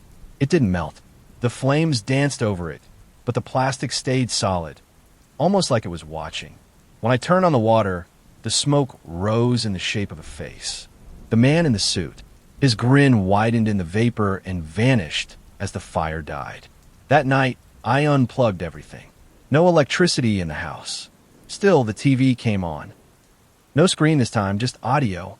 Static, yes, but layered beneath it was something worse. My voice. Repeating conversations I'd had in the last week. Word for word. And then, "He knows you're listening." I screamed. Pulled the TV from the wall. Smashed it. It bled. Thick, tar-black liquid poured from the cracks and soaked into the carpet. The smell was copper and ozone. I ran to the bathroom and vomited. When I looked up, the mirror was no longer reflecting the room. It was showing my back. I turned, nothing behind me, but the reflection turned slower. A beat behind. Then it smiled. I didn't. I covered the mirror, threw a sheet over it, taped it down. But the whispers continued. Now they echo from drains, vents, outlets, anywhere a signal could hide. They're learning to mimic. Yesterday, one called my name in my mother's voice. She's been gone 5 years. The house doesn't feel like mine anymore. Every reflection, every shadow seems to study me. And now, my skin has started to flicker under the light. Like a bad transmission. I think I've already been recorded. Maybe I always was.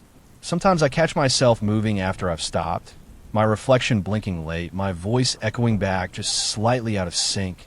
I'm afraid to sleep now. Afraid I'll wake up inside the screen for real. Tonight, the static came from inside my chest. When I coughed, the sound that came out wasn't breath. It was snow. And just now, the TV turned on one last time. Channel 199. No man in a suit. No coach. Just a view of a screen. And on that screen, you, reading this. Drop of Blood Story 7. The girl in the window across the street. Blue book posted by you/Deadbolt Serial. When I moved into my new apartment, the place across the street was empty. A quiet, 3-story Victorian with boarded up windows and a sagging porch. I figured it had been abandoned. No lights, no cars, no signs of life. Then one night, I saw her.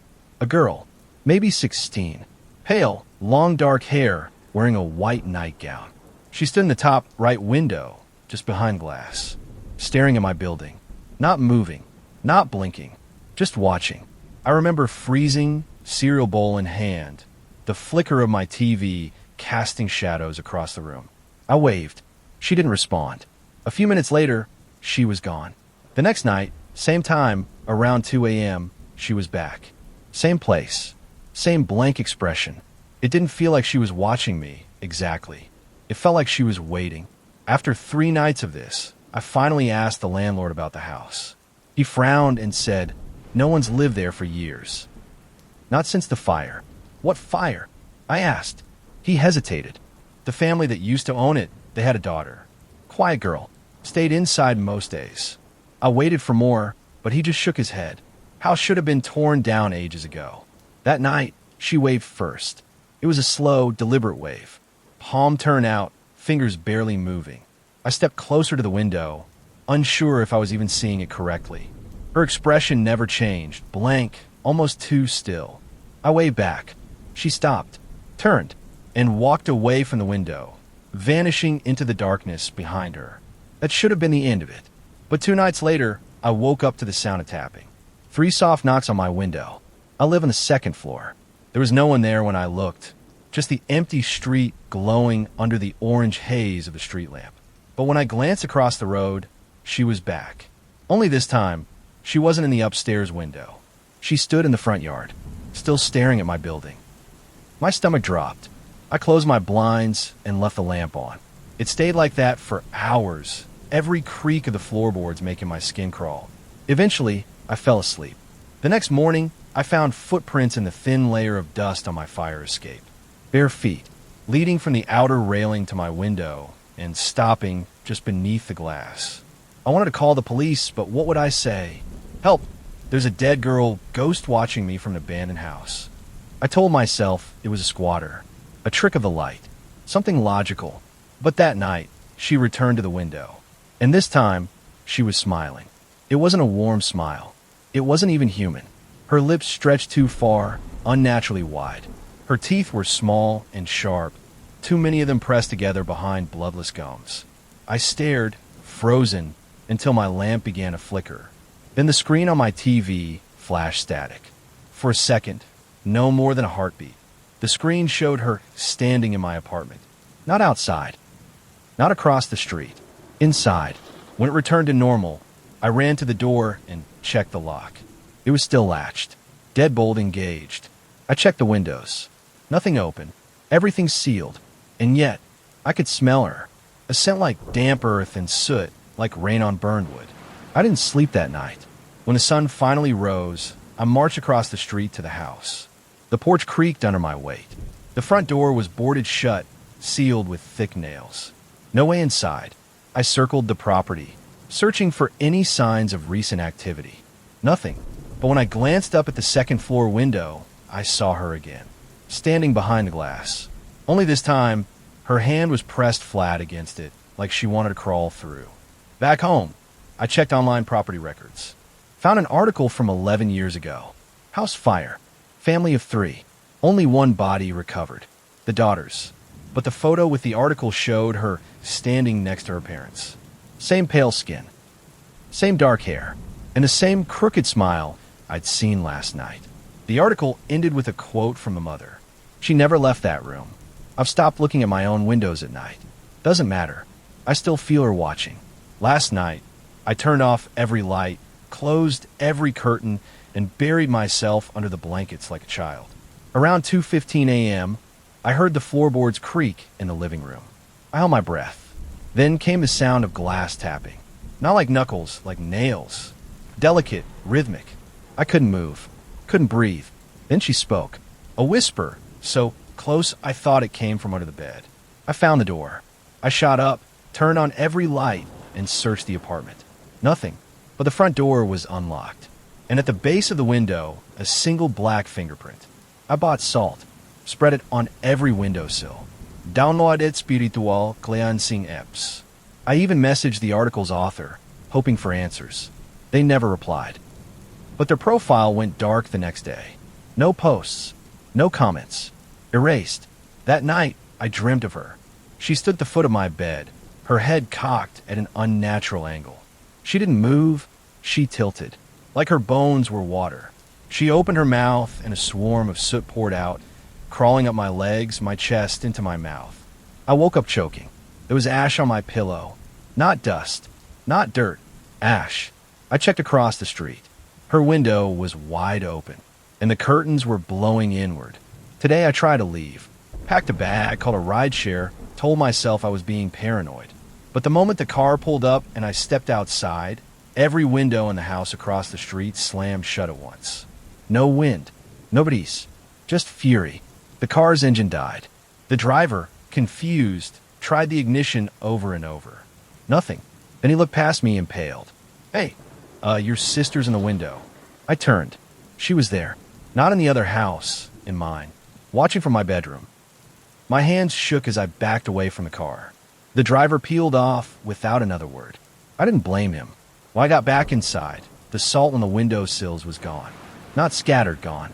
Every window was cracked open an inch. Just enough. That night, she didn't wait for 2 a.m. At exactly 11:11 p.m., every device in my apartment turned on. Phone, TV, laptop, all screens glowing with the same image. Her face, pressed close to the camera, grinning. Behind her was my living room. Not hers. Mine. She whispered something I couldn't hear. I turned the volume up, and then I heard it, layered under her breath, a chorus of other voices. Children, dozens of them, chanting in unison. Let her in. I ripped the router from the wall. Everything went dark, except for the window. She was standing on my fire escape. I backed into the kitchen, grabbed the first thing I could, a knife, and stood there shaking, eyes locked on the window. She didn't move. Just stood there, her hair blowing in wind I couldn't feel. The glass fogged from her breath, and a single word appeared in the condensation. Home. Then she was gone. No footsteps, no sound, just vanished. I stayed up all night with the lights on. The knife gripped so tight my hand went numb. At dawn, I checked the fire escape. No footprints, but my window was smeared with ash. A handprint, and in the center of my living room floor was a photo. Old, burned around the edges. It showed the girl standing in my apartment, this apartment. But the furniture was different, dated, as if the picture had been taken decades ago. She was smiling. Behind her was a man I didn't recognize, until I looked closer. It was me. Same eyes. Same scar on my chin from falling off my bike as a kid. I dropped the photo and backed away. It dissolved into soot. I don't know what this is anymore. A haunting? A possession? Or maybe this place was always hers. Maybe I walked into a story that was already written, one where I was just the next chapter. My lights flickered again. From the hallway, a soft voice called out, I missed you. I should have left the moment I saw her. Now I don't think I can. Every window shows her now, not just the house across the street. She's in every reflection, my laptop screen, the oven door, even the water in the sink. Watching, smiling, closer each time. Last night, I smashed every mirror. But when I looked at the wall where my bathroom mirror used to hang, I saw her smile still lingering in the glass shards. I try to burn sage, say prayers, play white noise, anything to block her out. But the house just absorbs it. And this morning, I woke up with soot under my fingernails. I didn't go anywhere, didn't touch anything, but there were handprints on the inside of my closet door. Tiny, black, dozens of them. She's inside now, not just in the apartment. In me. I feel it when I blink. That pull behind my eyes. That smile curling just beneath my skin. She's teaching me to forget, to stand still in windows, to smile even when I'm screaming. Earlier, I caught myself waving at the house across the street. I didn't mean to, but there she was in the window again. Only this time, she waved back wearing my face. I haven't slept. Can't remember when I last blinked. The house is quiet now. Too quiet. Even the air feels held in place, like it's waiting for me to stop resisting. I feel her watching from inside my own eyes. I think the girl in the window was never a ghost. She was a replacement, an invitation, and tonight, it's my turn to stand in the glass. So if you ever see someone staring from a window across the street, don't wave. Don't look, because if you do, you'll see me, smiling, and you'll feel something start to hollow out behind your eyes. She's always looking for a new home, and maybe now you're it. Drop of Blood Story 8. There's something living behind the vending machine. Blue Book posted by you/Snacktrap42. I work the night shift at a 24-hour gas station just off the highway. It's usually dead quiet, couple truckers, the occasional drifter, nothing exciting. Perfect for someone who doesn't like people much. But lately, I've been hearing noises behind the vending machine in the back corner. Not the mechanical hum or the click of a soda dropping. No, scraping. Vet breathing. At first, I thought it was a raccoon or some rat chewing at the wiring. I reported it to the manager, Dave, and he shrugged it off. Probably the compressor, he said, then never looked into it. But it's not the compressor. Sometimes the vending machine shakes. Just slightly. Like something heavy is leaning against it from the other side of the wall. One night last week, I heard a knock from back there. Not a bang. Not a thud. A knock. 3 soft taps. I froze. Waited. Nothing. So I knocked back. Immediately, 3 more taps. Slower this time. Wet. I stepped away and didn't go near it again that shift. The next night, I noticed something new. A sticky, dark smear beneath the vending machine. I crouched down and sniffed it. Rot. When I looked closer, I realized the machine wasn't actually flush with the wall. There was a gap, maybe an inch or 2 wide. Just enough space to see behind it. Just enough space for something to see me. I shouldn't have looked through the gap, but I couldn't help it. The next night, around 2:30 a.m., I brought a flashlight and crouched down beside the machine. The hum of the cooler was loud, but not loud enough to drown out the faint shuffling I heard behind it. I aimed the light through the crack. It only lit a sliver, but what I saw made my stomach turn. Something pale and thin darted out of the beam's reach. Long, hairless. The glimpse was fast, but I swear I saw fingers, too many of them, jointed wrong, twitching against the concrete floor. I jumped back, dropping the flashlight. It rolled under the snack rack. The machine knocked once, then twice, then a slow, dragging sound like wet meat being pulled across tile. I should have left. Called the cops. Quit. But I did none of those things. Instead, I dragged a chair in front of the vending machine, sat there, and watched it for the rest of the night. Nothing else happened. Not a sound. Not a movement. Until just before dawn, when a bag of chips dropped by itself. No money inserted. No buttons pressed. Just a single bag falling into the tray. It was a flavor we didn't carry. The label was off, faded, water damaged, in a language I didn't recognize. I didn't touch it. Dave thought I was messing with him when I showed him the bag. Said we'd never stocked that brand. He threw it away. But the next night, there were 3 more in the tray when I arrived. All the same, and something scratched the floor when I walked in, like claws dragging a welcome. I started leaving my phone on record during my shifts. I needed proof. Some kind of evidence I wasn't losing it. The audio from the first night was mostly quiet. The occasional hum. My footsteps. Then, at 3:17 a.m., a faint sound. Slurping. Not mechanical. Vet. Organic. Followed by a low whisper. So soft I couldn't make out the words. The second night's recording was worse. It started with a knocking for slow raps on the metal side of the vending machine. Then, the sound of breathing. Long, labored inhales like someone with water in their lungs. And finally, the The whisper returned. Only this time, it was closer to the mic. It said, "Still hungry." I didn't play the third recording. I deleted it the moment I saw the waveform spike at 3:33 a.m., right when my memory of the night goes blank. I'd apparently blacked out for 7 minutes. Dave told me he found me sitting in the mop closet, chewing on a bag of those strange chips. I don't remember buying them. I don't remember moving. But I do remember the taste. Like spoiled meat and metal. Like something that should have never been eaten. That night, I watched the machine more carefully. Around 2:45 a.m., the glass began to ripple, like heat waves rising from the floor. And I saw something behind the snacks. A mouth, stretching from side to side across the back panel. It opened wide and whispered, "Feed me." I didn't feed it, but someone else did. Last night, a regular named Ken, truck driver, friendly guy, came in for coffee. He noticed me staring at the vending machine and laughed. "You waiting for it to blink or something?" I told him the snacks had been dropping out on their own. He didn't believe me, of course. So I challenged him. "Go ahead, try it. Don't put in any money." He shrugged and pressed a random button. Nothing happened. Then, as he turned away, the machine whirred. A soda clunked into the tray.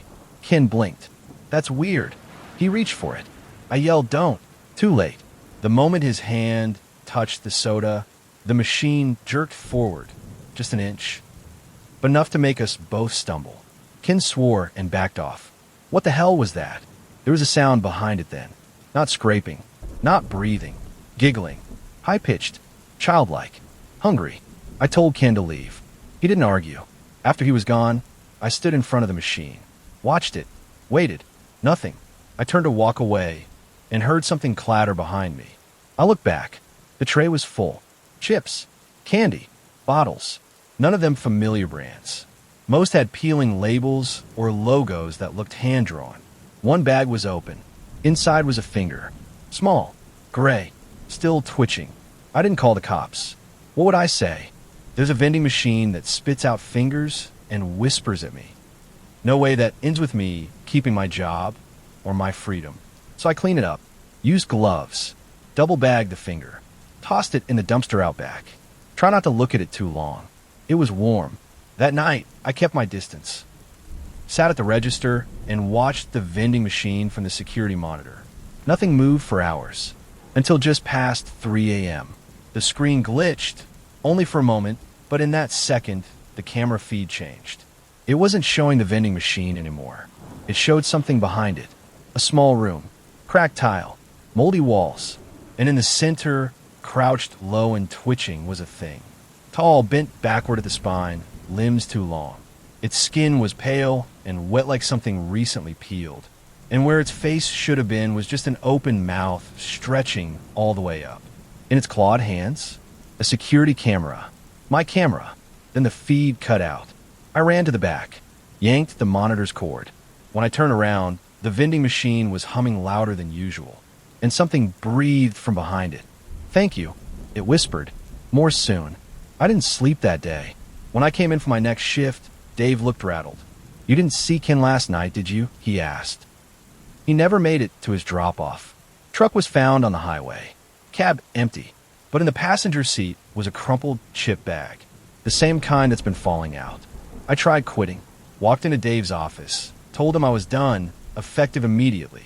He just stared at me, not confused, blank, like he was buffering. Then he said something I can't get out of my head. "It's too late. You've already been selected." I laughed, nervously. What the hell does that mean? He blinked, then went back to his paperwork like nothing happened. I walked out, drove halfway home, and pulled over shaking. My reflection in the rear view looked wrong. Pale, lips moving even though mine weren't, mouthing a single word. "Feed." I didn't go home.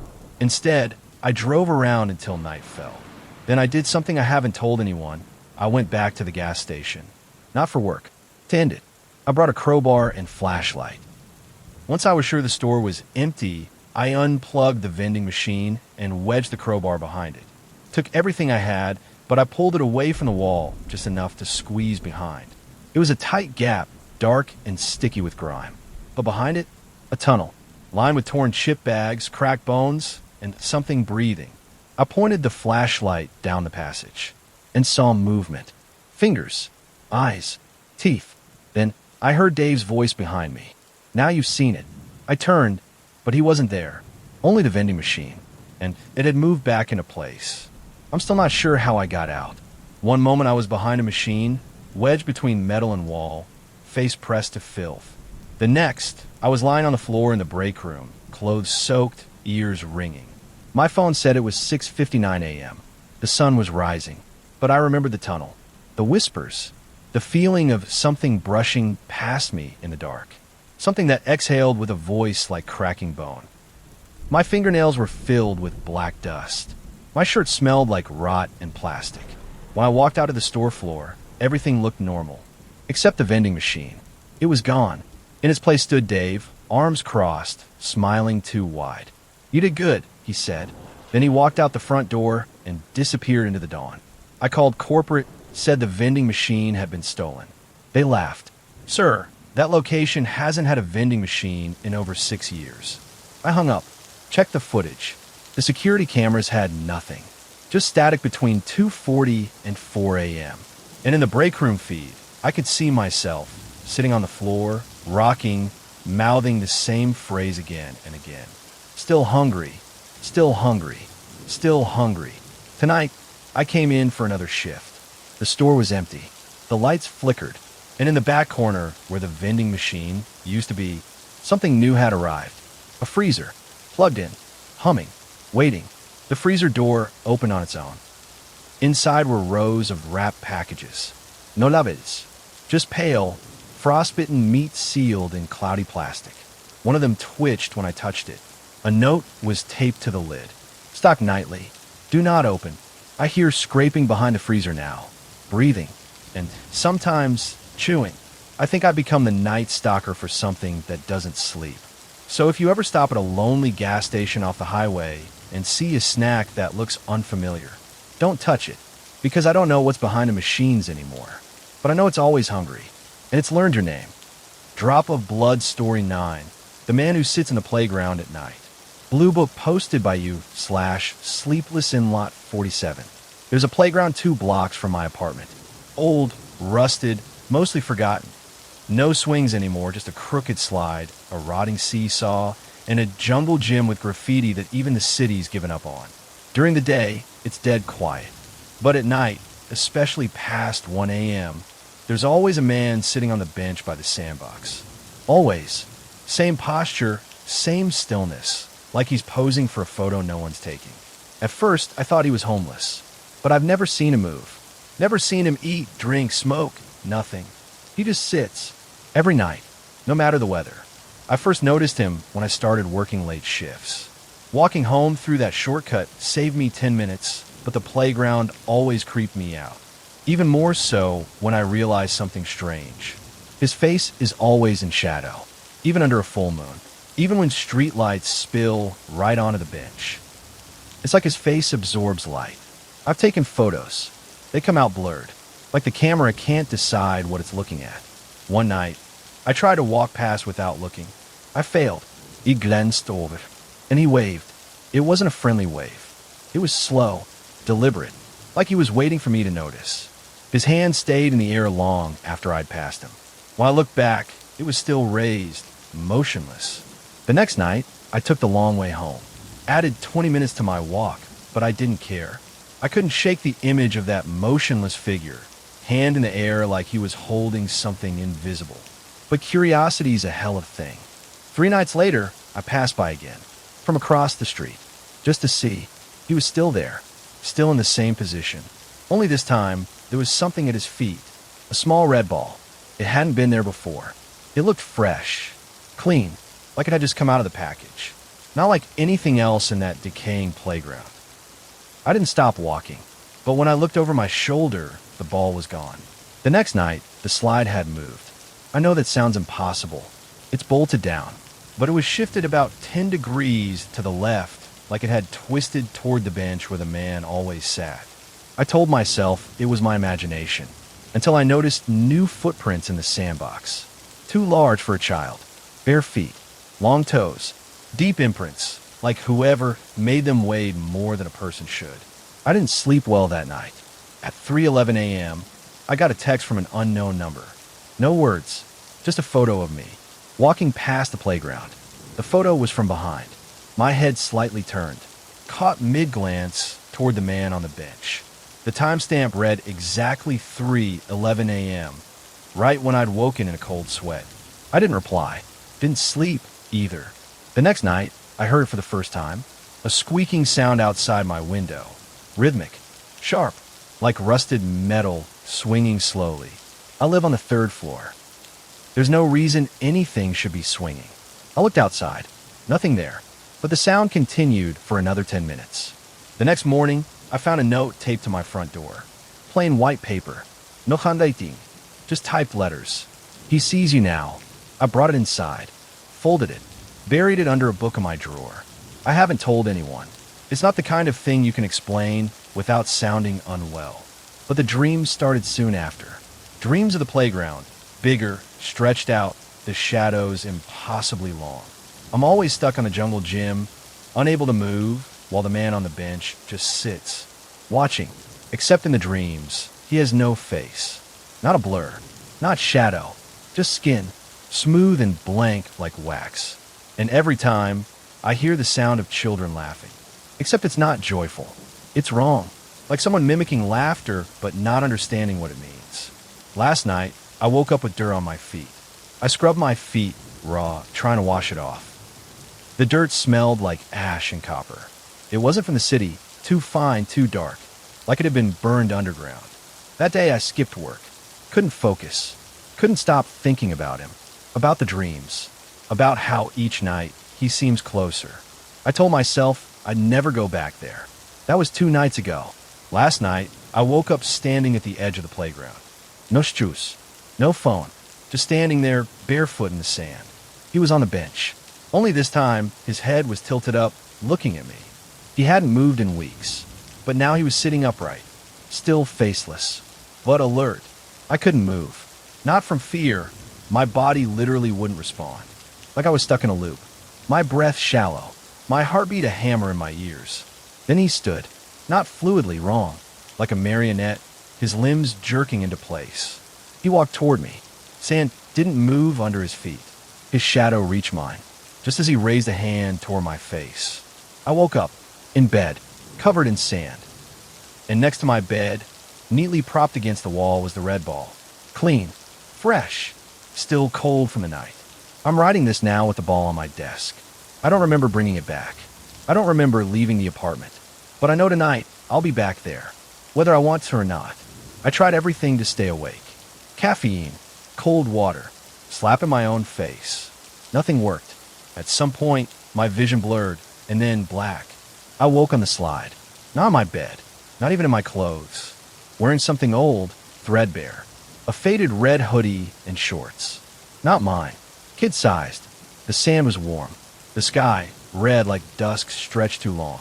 The man was standing by the jungle gym, closer than ever. Still faceless. Still silent. But this time, I wasn't alone. Children circled the edge of the playground. At least a dozen. None older than 10. All barefoot. All pale. All smiling. Their smiles never reached their eyes. Some are missing teeth. Some, too many teeth. One girl pointed at me. Her finger bent backward like it had no bones. He brought another, she said. The man turned his head, slowly, deliberately, toward her. She stopped smiling, then sank into the sand, like it had swallowed her.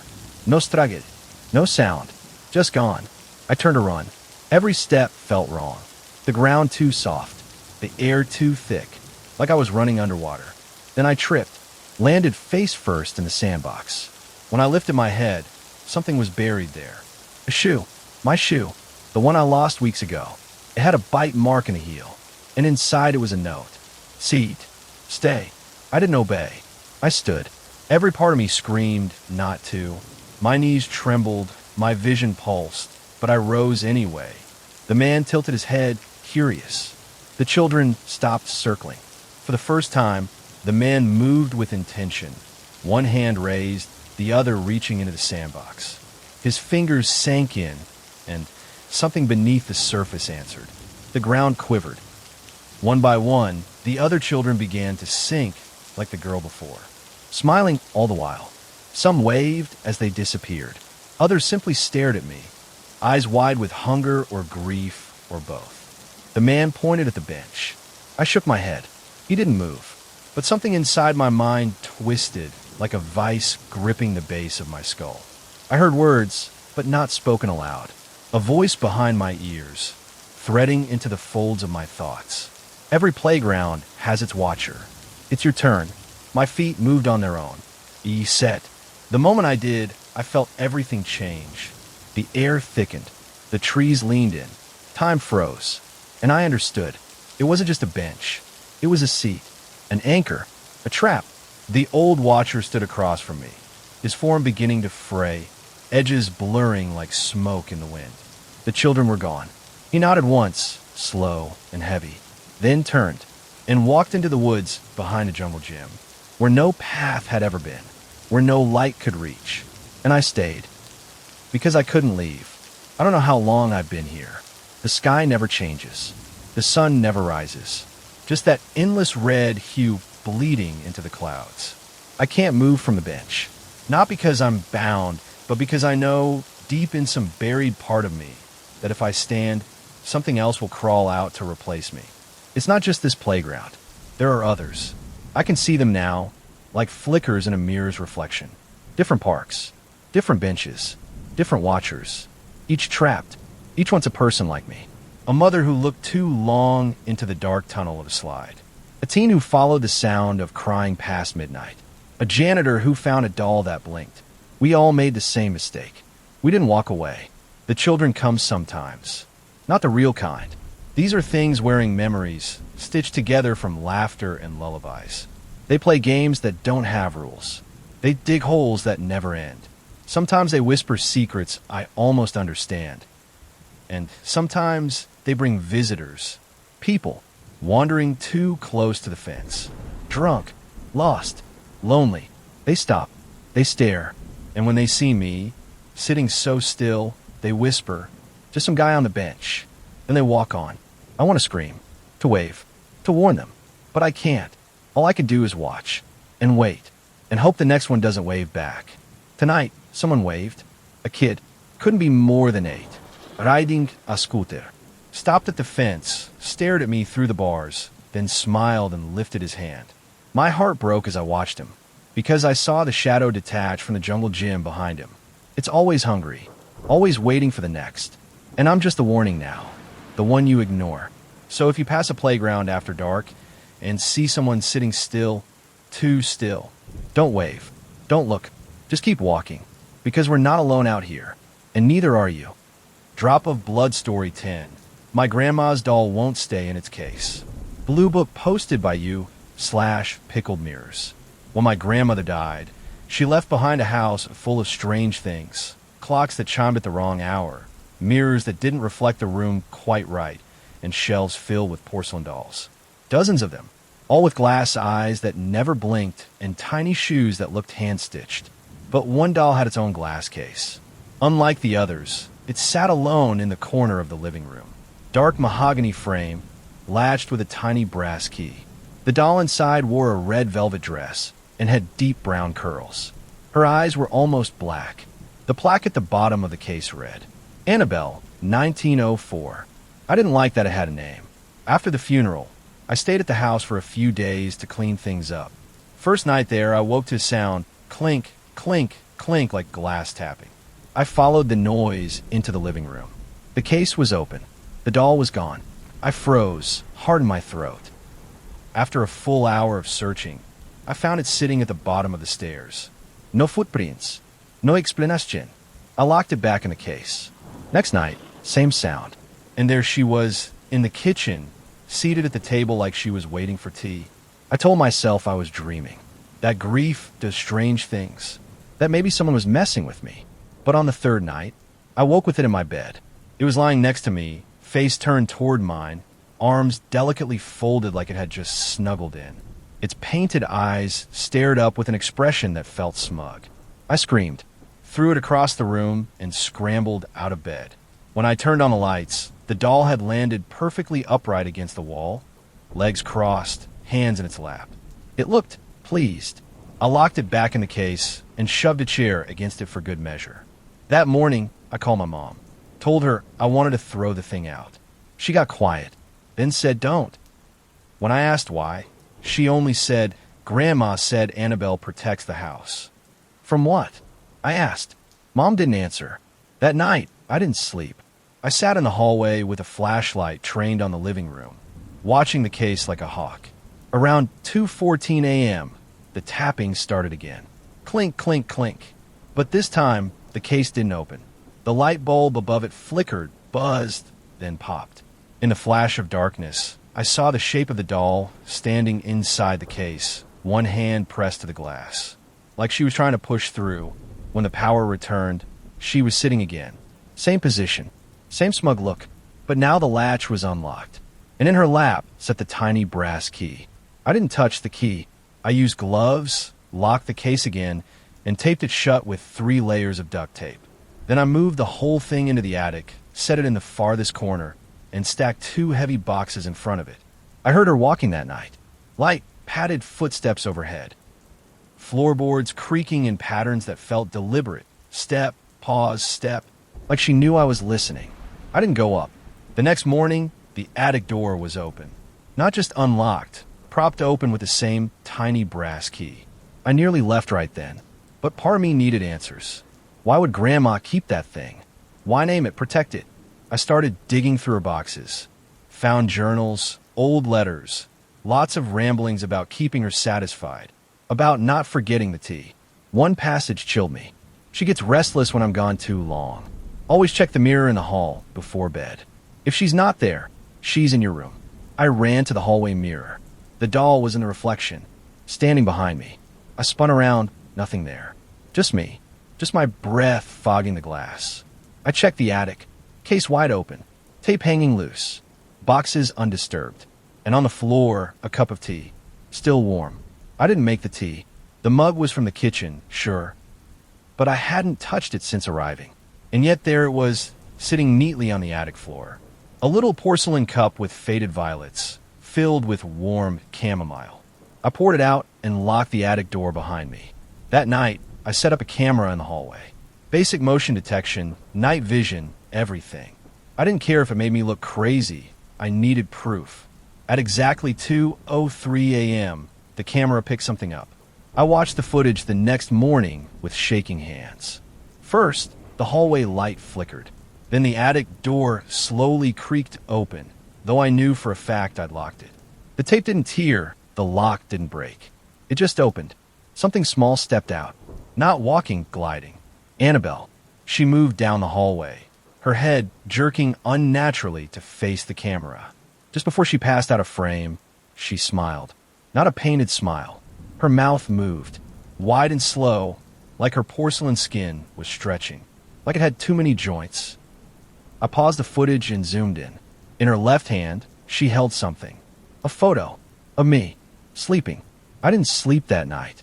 I stayed in the living room with all the lights on, clutching a hammer. Around 3 a.m., I heard a soft click. When I turned, the hallway mirror was fogged over, and across it, written with a fingertip, were 4 words. You forgot the tea. I smashed the mirror. The glass spiderweb, but the message stayed. The fog was too thick to wipe away, and the words glowed faintly, like they were etched into the surface itself. I tried to burn the doll, wrapped her in an old blanket, poured lighter fluid over the case, and lit a match. The flames jumped up, but the doll didn't burn. Instead, the fire spread down the walls, setting the curtains ablaze. I panicked, threw the blanket off, and doused the flames with the nearest water bottle. The doll was unharmed, smiling. I wanted to leave, but the house wouldn't let me. I found myself wandering, going from room to room, hearing footsteps behind me, soft, tiny, like a child trailing close. Sometimes, the doll's laugh echoed faintly in the kitchen, a sound too high-pitched to be human. Last night, I woke to find the doll sitting on my chest, its glass eyes boring into mine. I tried to scream, but no sound came out, and in the silence, I heard it whisper, Did you forget the tea again? I don't know how long I was frozen there. The doll's smile stretched wider, the edges cracking like old porcelain. Then it blinked. Real, slow blinks. I couldn't move, couldn't breathe, could only watch as it slowly climbed off me and walked toward the door.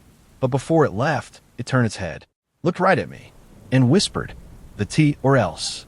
The next morning, I found a note taped to the kitchen table, written in shaky handwriting.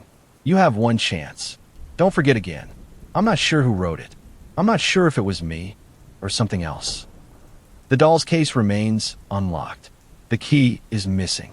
And every night, I hear tapping. Clink, clink, clink. I'm running out of time, and I still haven't made the tea. I tried locking the doll in a closet. I tried leaving the house for days. Nothing stopped it. Every morning, I'd find the doll in places I never put it, perched on the windowsill, sitting on the bathroom sink, even once staring at me from inside the refrigerator. And every night, the tapping grew louder. One night, the doll appeared beside my bed, holding a small, chipped teacup. I didn't dare take it. But the next morning, the cup was gone, and the doll's case was empty. I don't know how it got out, but I know it's watching, waiting. Tonight, I'm making the tea. Not because I want to, not because I believe it will help, but because I'm terrified of what might happen if I don't. I'll pour the water, I'll steep the chamomile, and I'll listen for the tapping, for the footsteps, for the whispered thank you. Because if I ignore it, if I don't remember the tea, I fear I won't be waking up anymore. Tonight, I brewed the tea, slowly, carefully, poured the steaming liquid into a chipped porcelain cup, set it on the doll's case, sat back and waited. The house grew cold. The lights flickered. A tapping started, soft at first, then louder. The doll appeared, sitting upright behind glass. Its painted smile faded. For the first time, its eyes glowed, deep black pools that seemed to suck in the light. I swear it whispered, "Thank you." The cup was empty the next morning. No sign of the tea, and the doll was gone. The case locked tight. The brass key nowhere to be found. I don't know if I'm safe, but I do know one thing. Never forget the tea, because some promises never end.